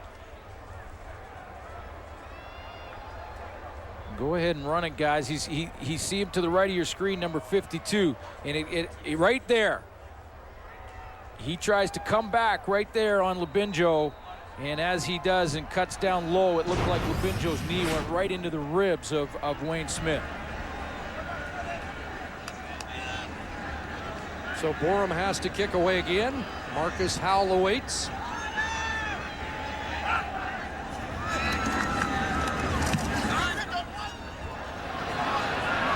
Again, not a deep punt. Flag down. And Marcus Howell with a nifty return, kicks it outside. And we'll have to check the flag as he steps out at the 33. No yards or an illegal block. Will the Howe return stand? Some moves in traffic there from Marcus Howe. Nice 8.1 punt return average coming in. Again, you want to get as close to a first down as you can, which would be a 10-yard punt return average. Returners, that's the goal. No yards. Saskatchewan, number 46. That penalty is declined. First down. There was no yards against Kitwana Jones. And boy, sorry, Chris. You just start to get more confidence as your team, offensively is dominating, playing well defensively. It trickles into the special teams, and Marcus Howe, you see the confidence he has. A lot of traffic in there in the middle, and he's just bouncing around, making moves till he finds a little space. Well, the average start for the Calgary tonight, 46-yard line. Here they begin at the Saskatchewan 33. Short gain by Joffrey, closing in on 100. Well, Joffrey Reynolds started this game, and you could just get that sense that he was in the groove, the way he was making cuts and not losing momentum, not chopping his feet, but keeping his forward progress. A nice spin move right there in the open field. But Joffrey Reynolds has been like butter tonight. I'd say more like the knife. Going right through it. 98 yards in the game, and that pass is caught by Nick Lewis. And it's another Calgary first down. And, for the first time all season, you just haven't seen the energy from the Saskatchewan defense. Henry Burris has been able to take his time in the pocket. Nick Lewis is the third receiver, number 82, to that right side of the formation. Just a little outcut from him. Burris has had all kinds of time, and Joffrey Reynolds is getting that bubble that he needs to run in. And just the energy in this Saskatchewan defense just doesn't seem to be there tonight. An improved performance by Calgary, and the injury list taking its toll. For the pump, and Henry pulls it down, and he's inside the 10. And he's been effective on the ground tonight and has an 11-yard touchdown as well. And no hook slide here from Henry Burris, who basically is just going to take off, and again, like everyone has for Calgary, run with confidence. In the first 6 weeks of the season, you would see 6 or 7 tacklers go and hit that and punish that ball carrier, especially if it was a quarterback. And you could see that tonight Burris and the Calgary Stampeders, doesn't matter who it is, it's running with confidence because it's one guy making the tackle. At 43 yards last week, his best this year was a 93-yard performance against Montreal. Burris looking for pay dirt. Touchdown! His first touchdown throw of the game is to Kenyon Rambo. Feel like he got a little bit of a late hit afterwards. Starts out with time, and the time that Burris has to set up, roll out, get his shoulders and hips around, look at the nice throwing lane he has, and the cushion that's been developed between Kenyon Rambo and Eddie Davis. So Rambo has a touchdown catch in each of his last 5 meetings against the Saskatchewan Roughriders. His 15th touchdown in 18 games overall. And the road is on here at Mosaic as Calgary's opened up a 30-4 lead with their first points of the second half. Yeah, and that's the sound of that bubble bursting for Saskatchewan a little bit. Well, this has been the most thorough, most complete effort we've seen from the Stamps so far this season. See how Kenyon Rambo there used his waggle. That means the motion that he uses before the snap of the ball. He comes towards the middle of the field and then straightens up or stems Eddie Davis and then breaks out. Good time from the offensive line. I mentioned the throwing lane from Burris, but look how relaxed he is. No one in his face. Lots of time to watch Kenyon Rambo make his break and throw it on time. It's been like that all night for Henry Burris. Yeah, no hurries tonight. Now that's Stampeder football. Hey, 30-4, Judge. Hey, Matt, Vanessa, congratulations. We don't play no games. It is a pretty good advertisement for Stampeder football tonight. Well, a lot of people were wondering, are the Stampeders for real? How different was this team from 2007? And I would think that it's a very different team. I mentioned off the top, in their 3 losses, it's been a combined total 8 points that they've lost by, all in the final minute. They have been close. Weston Dressler from his 3. And dropped up at the 30. Ball came loose. Justin Phillips trying to sell a recovery. So are the Calgary Stampeders for real? I would say yes, they are. This is one of these tough games where you don't want to underestimate what Calgary's doing, and yet you have to be realistic about the toll of Saskatchewan injuries.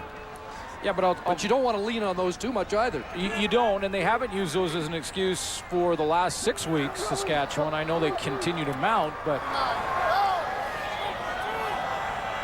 Stampeders didn't want to hit into the break on a 3-game losing streak. Doesn't look like they will. Crandall has to hurry. Now dumps it off. And Adarius Bowman gets it outside.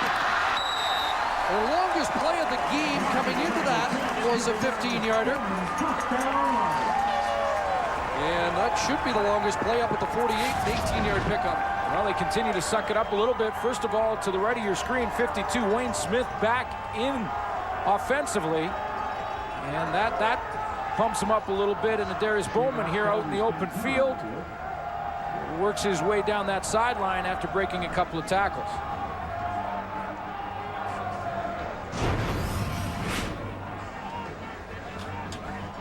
And the injured Stampeder is Juwan Armour. And he's in some difficulty. Arguably the best player on the field tonight, certainly on defense. He was the guy who got there to Darius Bowman initially and looked like he may have fell on his own player. They're looking at his hip, which would indicate a hip pointer. So we'll step out while Armour continues to get attention.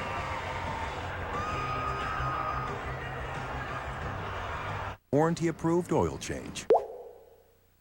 Armour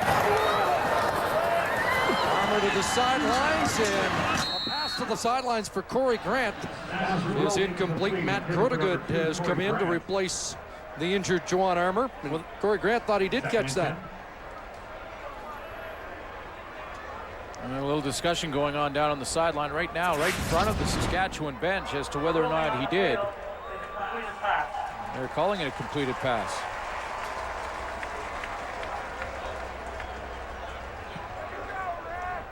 So a good catch by Grant.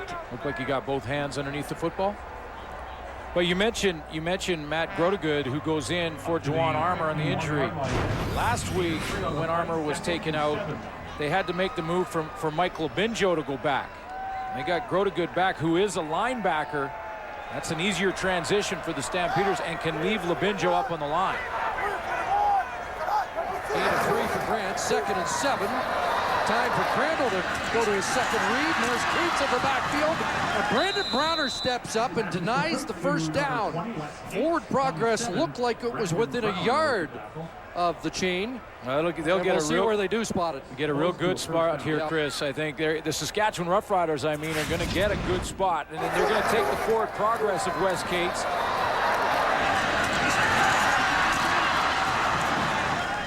Good form tackle by Brandon Browner. Well, now they've adjusted that spot just a little bit. The initial spot was about a half a yard ahead of where the ball is now. Ken Miller watched him make a little adjustment. By the chains on.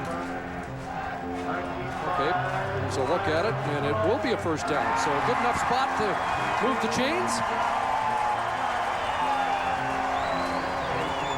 Mike Labinjo over to have some words about where that ball was placed. Move the chains, first down Riders. And in many years, in many games, I've never seen that help. No. That measurement allowed Crandall to confer at the sidelines. One more play pending a penalty here in the third quarter. Armor's out. Do we see a whole bunch of more Wes Cates? Haven't seen many vertical shots here against a team that has been vulnerable to them this year. Fake to Cates. Crandall just throws that to the sidelines, incomplete. And Nick Lewis has got another catch. And that is the final play of the third quarter. 30-4. Quarter stretch brought to you by WorkSafe Blood Glove and thanks to WorkSafe Saskatchewan. Third quarter stats brought to you by Tim Hortons. Always fresh, always. Dominance from the Calgary Stampeders in this game tonight.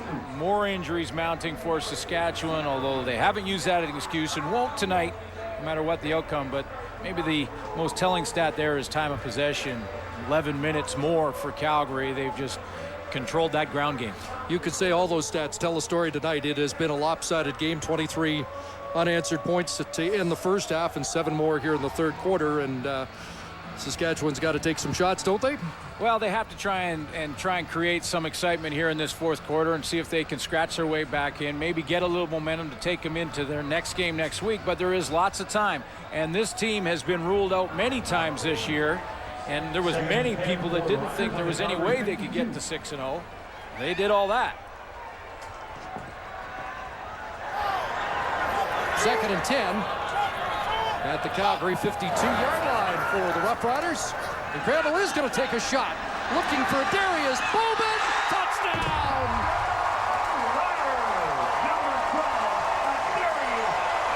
It starts with one.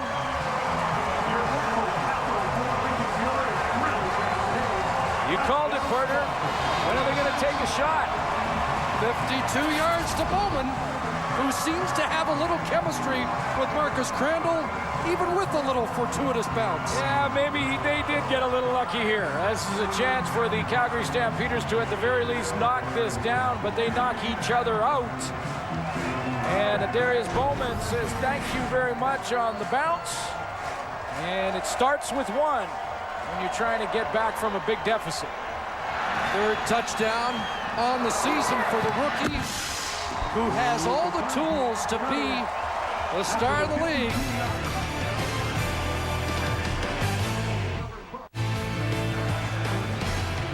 The CFL on TSN, brought to you in part by Future Shop. From MP3 players to laptops, get everything you need this back to school at Future Shop. Well, that ends a string of 30 consecutive Calgary points, and it also provides us with the biggest play of the game so far, the 52-yard touchdown pass to Darius Bowman. Wind at the back of the Roughriders. In this fourth quarter as Demetrius Summers brings it out, and he'll get nailed.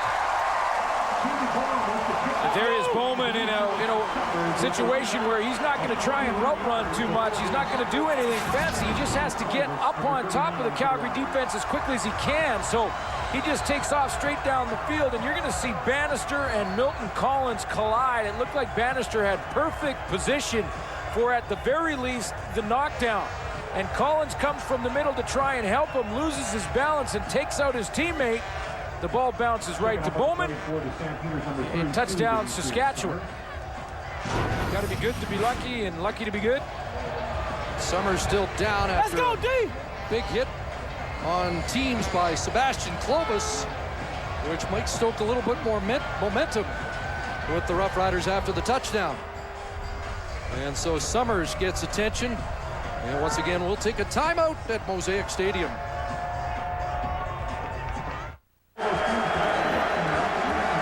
Don't miss the 2-hour season premiere of the sci-fi thriller Torchwood, Friday at 9 Eastern, 6 Pacific on Space.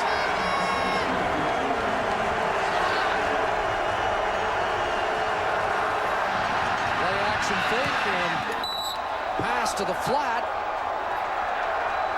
And a debate as Kenyon Rambo comes up with it.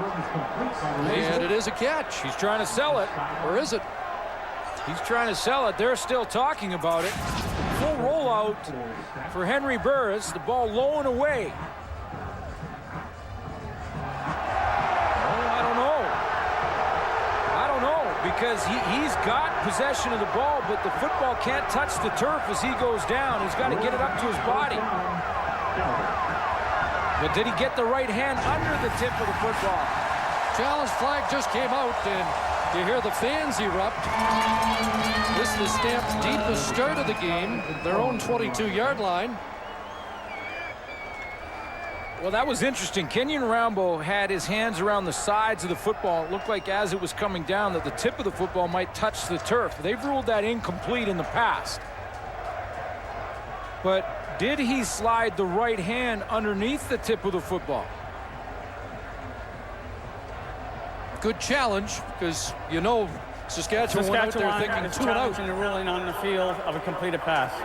Well, that's what they wanted to do, Chris, is they get that 2 and out after the Adarius Bowman.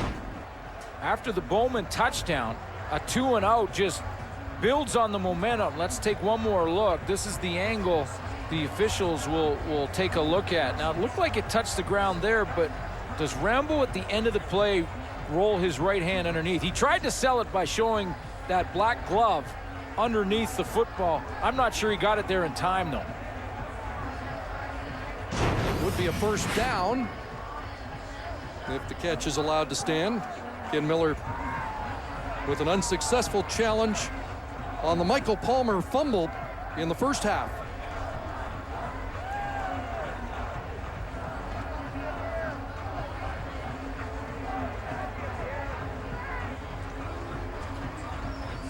Ruled a catch on the sideline. So they have to see evidence to say that football touched the turf.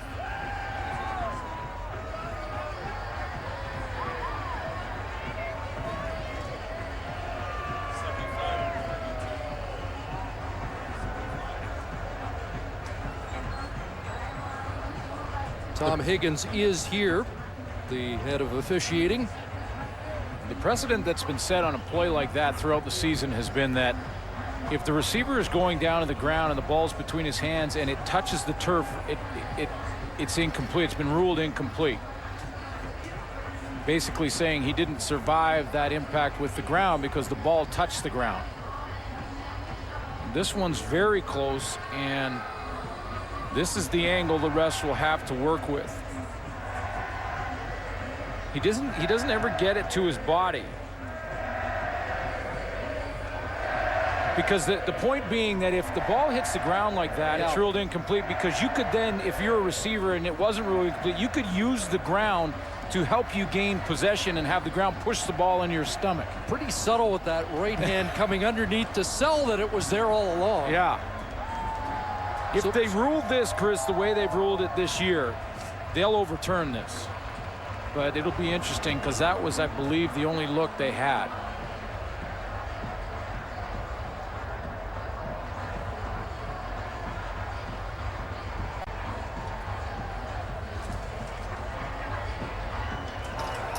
After review, we have an incomplete pass on the play. It will be second down. So a good challenge. And that gets the fans back in it.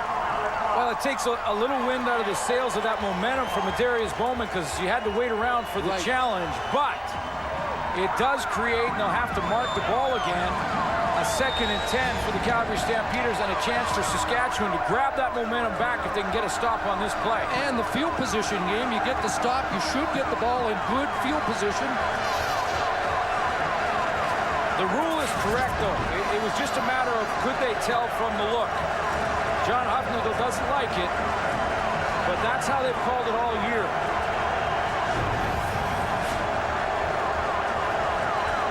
Well, they just turned up the volume.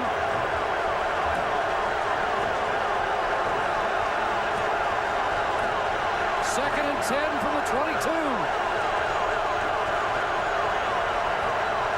They get back onside. Quarterback draw. Late flag. And Burris hauled down. Luke Mullender in on the stop.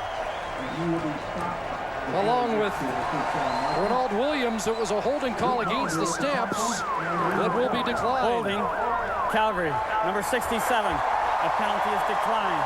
Dimitris Sumpas, the guilty party. Dimitris Sumpas I'm sorry, he's number 67. I'll give you both guards. They're both rookie guards. Yeah, and the one on the right is the guy we're talking about, number 67, and it's a tackle in the open field. On Deke Bake. Yeah. But the Saskatchewan Roughriders get there 2 and out. Took a video challenge, but they do. And now they have Ari Childs and Wes Dressler back. Burkdale's punting. This is first punt of the game. Oh, boy. Into the end zone. Chris Zarka. Who's got it? Zarka, touchdown, Roughriders. Starts with 1. And now there's 2.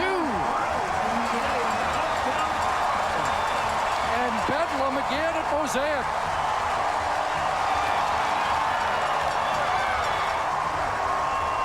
Ronald Williams with the punt block.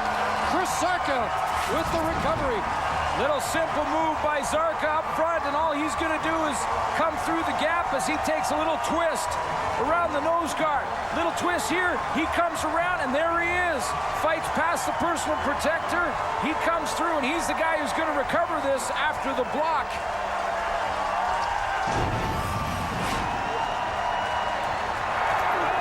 Well now, 12-point game, and 13 minutes to go.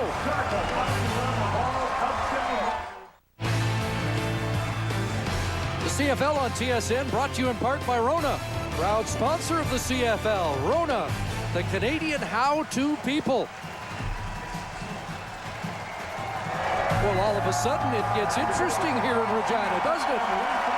Just like that, that's how quick it can happen. Chris Zarka coming right down the middle, recovers the football for a touchdown. Yannick Carter is unblocked. A mistake made by the Calgary Stampeders up front. Big kickoff, bouncing through the end zone, no single point. So everybody amped up right now after the Zarka touchdown on the Ronald Williams block. Yeah, here comes the block. That's what I'm talking about, Williams. There's a man in the gap that is going to take number 48 for Calgary Stampeders. That is Jawan Simpson, and he slides down to Carter, and there is Williams off the edge to block it, and Chris Zarka picking it up.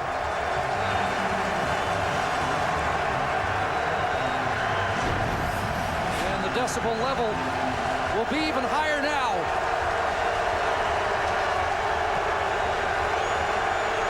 First bit of adversity since early in the first quarter for Calgary. Harris will swing it out. Joffrey Reynolds to quiet the crowd. Called down from behind across the 30-yard line. Calgary Stampeders just wanting to get back clearly to their controlled ball control type of offense that they've run for 3 straight quarters and where they were dominating, and that ball control offense means 21 gets it. And gets 6. Kitwana Jones the tackle. Another huge second down play.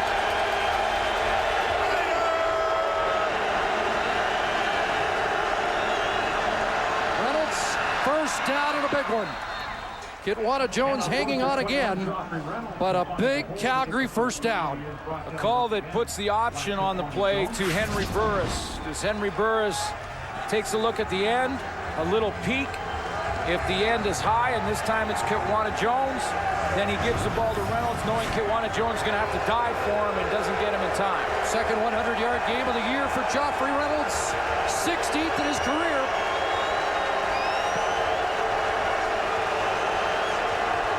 Reynolds again. And this time, Sean Lucas steps up. Eddie Davis in on the tackle at the 44. Coming into this game at 6-0, the Saskatchewan defense, number 1 against the run, giving up just shy of 80 yards per game with 6 wins. And tonight, the Calgary Stampeders are attacking that strength and having success. Matches a league high. Hamilton had 193 on the strength of Jesse Lumsden. 2nd and 4 again.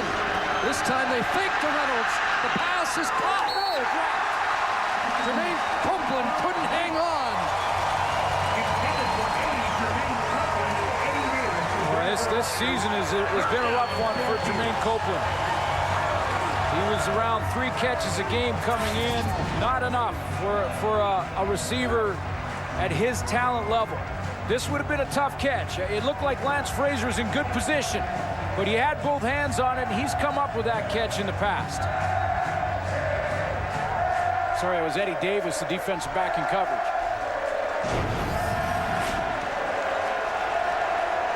So Dale's second punt, first that he gets away.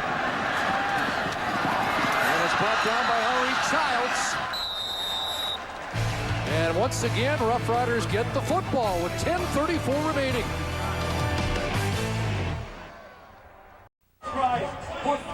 Getting interesting in Regina with more. Let's go back to the sidelines. Ray Morrison. You know, Chris, a lot of people have asked, what's up with the Calgary Stampeders at 3-3, and stars like Burris and stars like Reynolds, they should be a lot better in people's minds, but John Hopnagel is quick to point out the youth on this team. Coming into tonight's game, they had 3 first-year starting offensive linemen, and on defense, just 4 players with 3 or more years of experience, so they're trying to come of age. Maybe tonight's the night they do.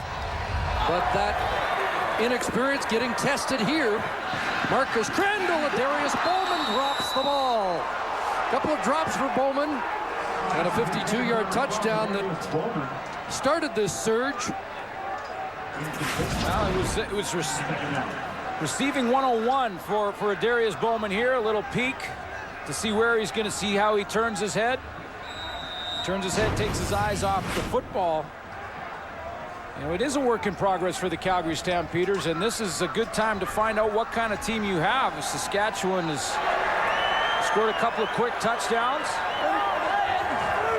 2nd and 10. One piece of good news. Wayne Smith back in. A tackle, and that screen pass drops in front of Chris Zarka as they tried to work behind the right tackle, Wayne Smith. A 2-and-out that stalls the momentum of this 4th quarter for Saskatchewan.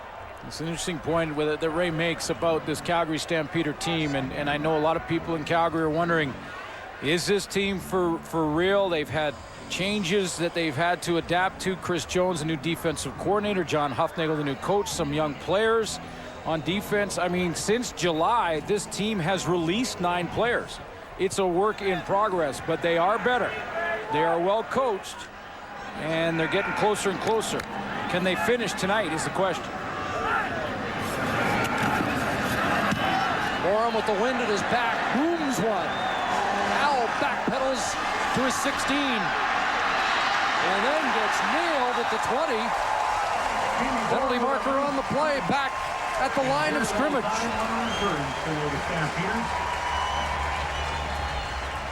62-yard punt. And did Calgary have too many men on the field? This could illegal substitution. Calgary, number 31, a 10-yard penalty, first down. Wow, that gives Saskatchewan the football back. A 2-and-out that was costly is no longer a 2-and-out. And the Stampeders don't like the call. Wes Lysak, did he come on too late? Craig Dickinson is the special teams coach for the Calgary Stampeders. He's trying to explain his side of the story. John Hopnagel immediately turned to him for an explanation, and then they both went to the officials to figure out how that could happen. But once that sideline official puts his hands up, you can't substitute anybody. You can't go past the white stripe. What an enormous penalty. Fresh set of downs just beyond the 40-yard line. Wes Cates straight ahead. Matt Grutigut, the tackle, in place of the injured Juwan Armour, as the run defense remains stout. Boy, Saskatchewan really take advantage of this Calgary mistake if they can get a drive together here. They were close on the last drive, a drop by a Darius Bowman, and then just an underthrown screen pass from Marcus Crandall. Little execution problems.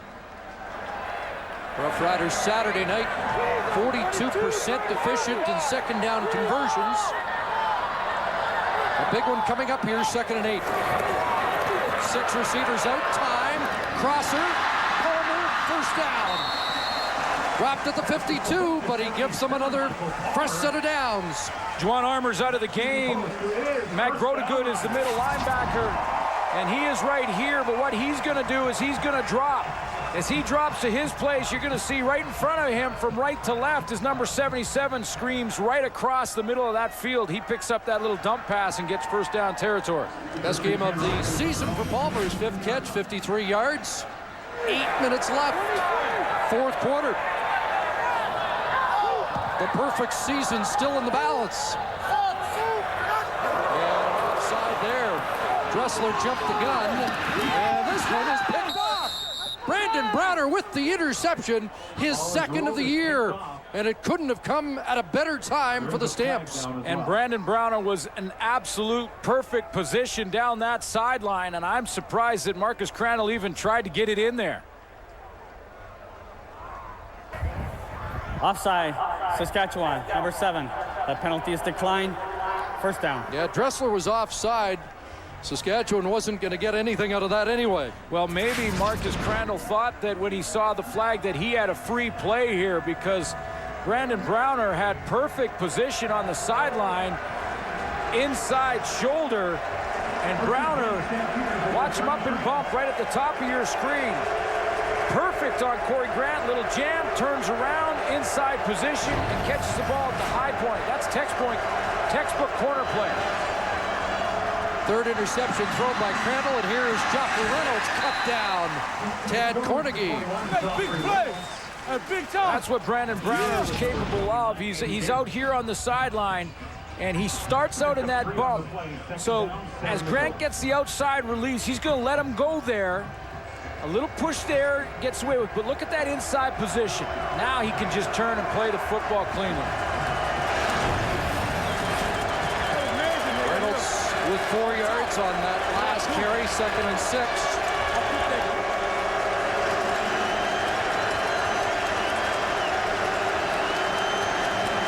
Five receivers out, and a first down toss to Brett Ralph. Right at the first down stick. Well, Brett Ralph has sorted out his drop issues from a week ago, because he has been solid this game. 3 receivers to the left side of the formation. There's Brett Ralph on the quick out. Man, the play will require a measurement. Not sure if Ralph was on the list, but John Huffnagel did say it is a first down. He had a number of chats with individuals after the last game regarding both the drops and penalties. Well, the new list for next week may still include Jermaine Copeland on it. But I think Brett Ralph has found his way off it. There's Copeland.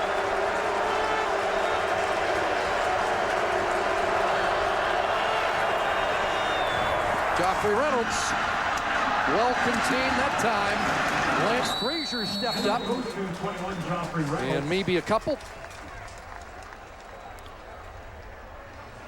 Well, passing down for Henry Burris, who has been pretty much on target again tonight.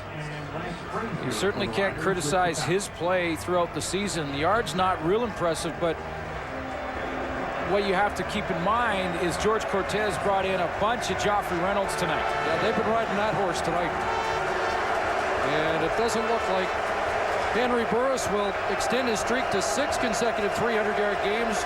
And if he can preserve this 12-point lead, he won't care a bit. 2nd and 8. And that falls incomplete at the sidelines. Caught by Scott Gordon at the Rider pitch, out of bounds. So the Roughriders are going to get it back with just under 6 minutes left. No open receivers for Henry Burris there. Kenyon Rambo was the guy he threw to because he was on the sideline, and I think he almost just threw that away. He threw it right to the outside shoulder so that it wouldn't be intercepted. Good coverage downfield from the Saskatchewan secondary. So Burke Dales, who did not punt till the 4th quarter, now called upon for the 3rd time in this 4th frame. Got a deep kick, and Dressler at his 35, and then pushed back. John Cornish led the cover team downfield. We'll tune into TSN tomorrow morning for the second round of the 90th PGA Championship from Oakland Hills. The final major live coverage begins at 1 o'clock Eastern, 10 a.m. Pacific. It's available at TSN HD. The leaderboard has 3 at the top at -2. Sergio Garcia -1. Phil Mickelson at even par. And Mike Weir working on a good round. They should have cheerleaders in golf. You know, you have to be quiet. You have to be quiet when you take your shot, and then there's big cheers. You're on your own. Yeah, you don't like that idea? Okay. Marcus Crandall. Oh, that's a dangerous swing pass. Cates was well covered as Charlton Hughes, the defensive end, tracked Wes Cates out into the flat.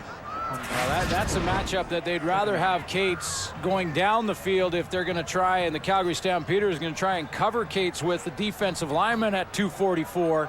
But on that little swing pass, he actually had a better shot at it. And if Crandall doesn't have to throw it high like that, that might have gone the other way. 2nd and 10.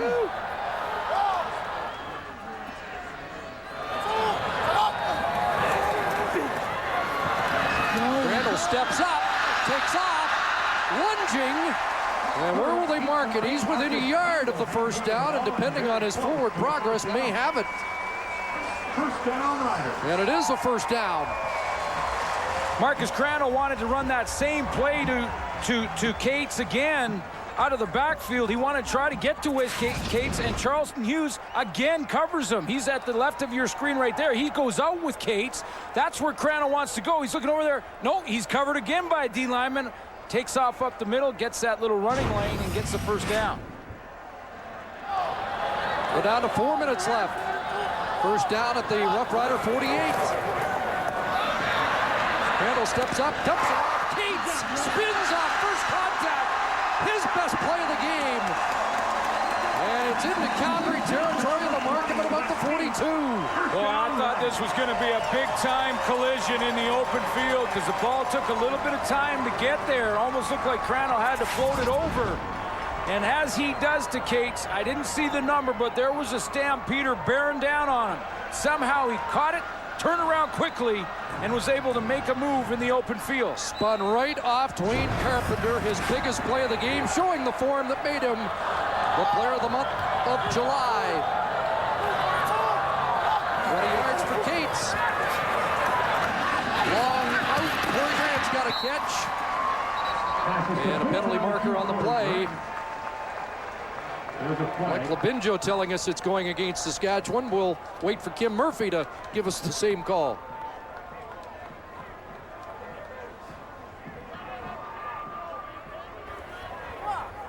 Holding, Saskatchewan, number 60. A 10-yard penalty, makes first down. Gene Mikowski, the culprit. We join Ray Morrison. Keep an eye on the Stampeder defense without the 5-year veteran Druan Armour at middle linebacker. They were working on his hip. The Calgary training staff tried to get him back on the field. They worked on his hip for a long time. He got on the bike, but isn't able to go. So we'll see how this Calgary defense gets tested in this key drive here with 3 minutes to go, Chris. Boy, middle linebacker has been a injury problem spot in Calgary. First and 20. Labinjo jumps. Free play. Crandall hit as he delivered. And the catch is made. Brought down by Calvin Bannister. They'll take the penalty here, I believe. Wes Cates the catch. Will sort out the flag. The 3-minute warning given to the benches.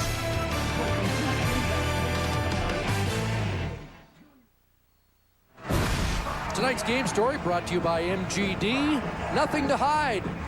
Joffrey Reynolds won the running back duo between he and Wes Cates. Fourth quarter, the Saskatchewan Roughriders have continued to battle, and that's one thing that Ken Miller has got to be proud of this football team because it was all Calgary for 3 quarters. Mike Labinjo was called offside, so it's first down over. 1st and 15 now. Crandall. Cates out of the backfield again, a catch at the 42, and they get back close to the original line of scrimmage prior to the holding call, and it's going to set up 2nd and 10. The Saskatchewan Roughriders may lose their first game tonight, but They continue to battle. They've gone through some more injuries tonight. Ken Miller has created a family atmosphere. Eric Tillman will be working the phones again after this football game. His injury list continues to grow. Riders president Jim Hobson actually watches on. Dressler for the catch in traffic and a big one. And it's not over yet. That's one of those guys Eric Tillman has brought in that he thinks can become a mainstay here. Well, he's got breakaway speed. He can be a returner for you. And he shows right there that he can make a tough catch in traffic. He's not a big guy at 5'7", but he plays big, and he played big on this play. Oh, that's clutch. 17 yards, a first down.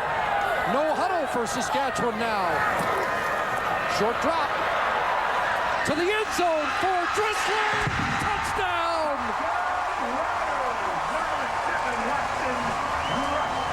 Not over yet. It might have just started.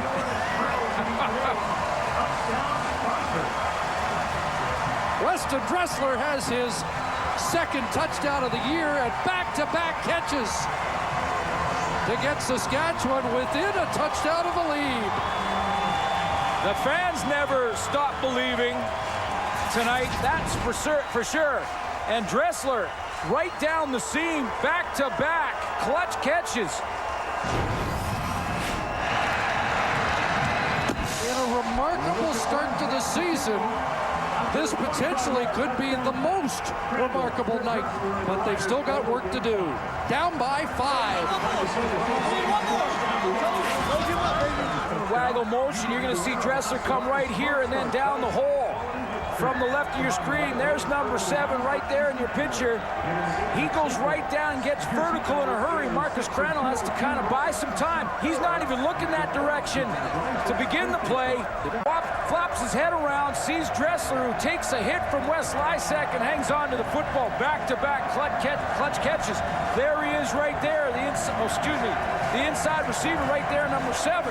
As he comes down, waggles down towards the middle of the field, and then just shoots the gap. And it looked like it might have even been a bit of a mistake with Palmer and Dressler in the same area.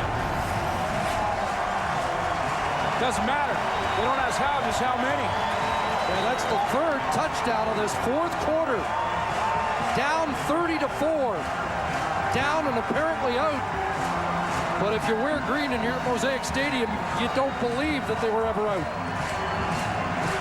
There's not spectators in Saskatchewan, they are fans. They are true fans. When Calgary gets the ball here on this kickoff, Henry Burris will have to deal with deafening sound coming from this sold-out crowd. And no one will talk about injuries for the final 2:12. They have outscored Calgary 21-0 in this fourth quarter. And a timeout's been called in the season now, 89-32 in the fourth quarter.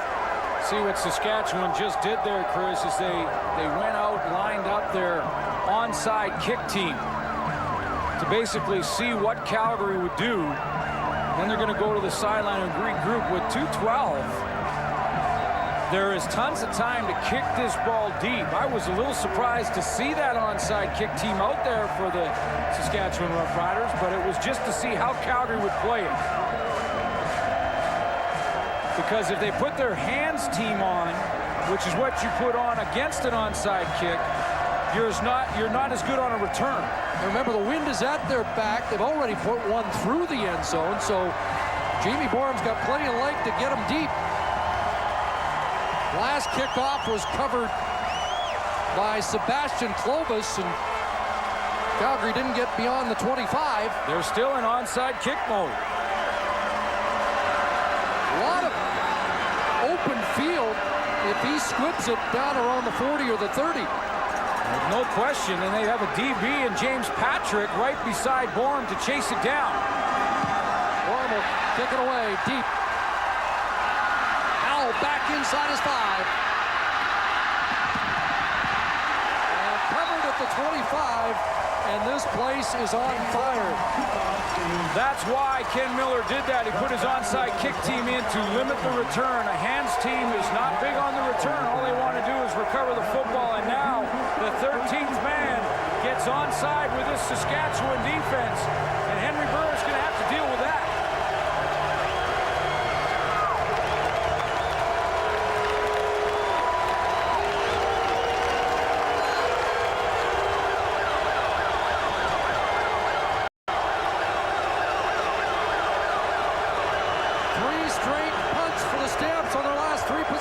First down, Joffrey Reynolds surrounded. No, sir.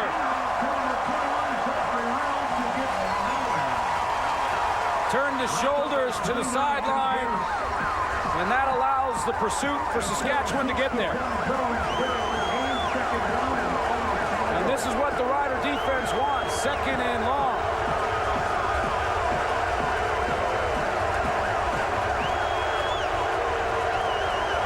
Been some dramatic come-from-behind wins in this 6-0 streak. Is there one more in the cards? 2nd and 9. Henry trying to silence them, and Brian Thelwell with a big catch in front of Omar Morgan. And a first down for the Stamps with 1:39 left. Omar Morgan left the game in the first half. He was feeling like he had headaches. He was in good position, and Ryan Thelwell wins the fight for the ball across the middle. Doesn't get any bigger than that for Thelwell. Couple of big catches in the game for Thelwell, who has been overlooked much of the year. Clock running. Reynolds again, and stopped.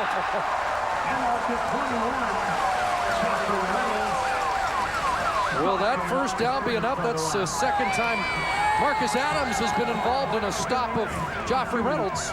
Now the clock stops, 1:18 to go. Well, Anton McKenzie ran over to try and get a timeout. Timeout's been burned. With 78 seconds to go. And the Roughriders, with a stop on the next play, will have enough time to have control of their own destiny.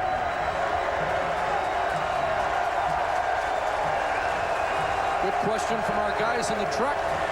Do you hand off here to keep the clock running, or do you go to the air with a better option of getting another first down? I think you play football, you play to win. If you're Henry Burris, you get back in there and you throw a first down like you did last play to Ryan Thelwell. If you get too conservative and give the ball back, basically, you're going to give Saskatchewan so much momentum, you may not be able to stop them. I say you go.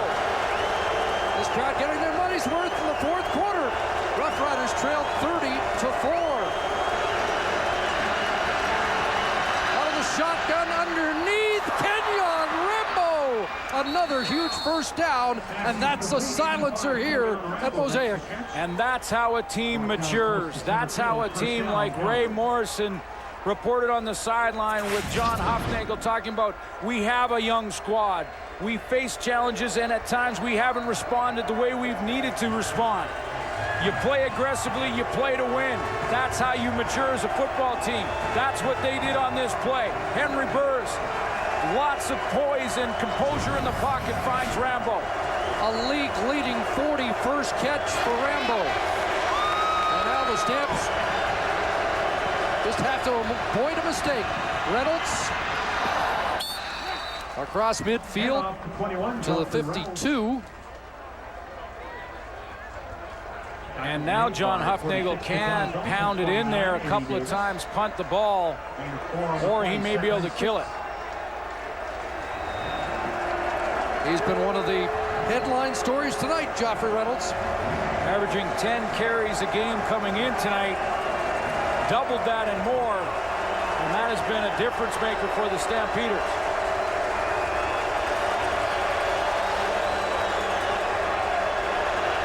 Second and 7. And Reynolds pushed back at the line. 23 seconds left. The timeout's been used. There's Scott Schultz has been wearing 99. The jersey ripped right off him in the first half. Third down. And so he's gone to a different number. And 23 seconds left in the perfect season. Will they get one play, one last gasp, depending on how the Stamps use the clock? Oh, they're leaving Burris. They're leaving Burris in there. They'll run it down. They get 20 seconds in the huddle. They'll run it all the way down. They don't want to put the punt team on the field. They've already had one block tonight.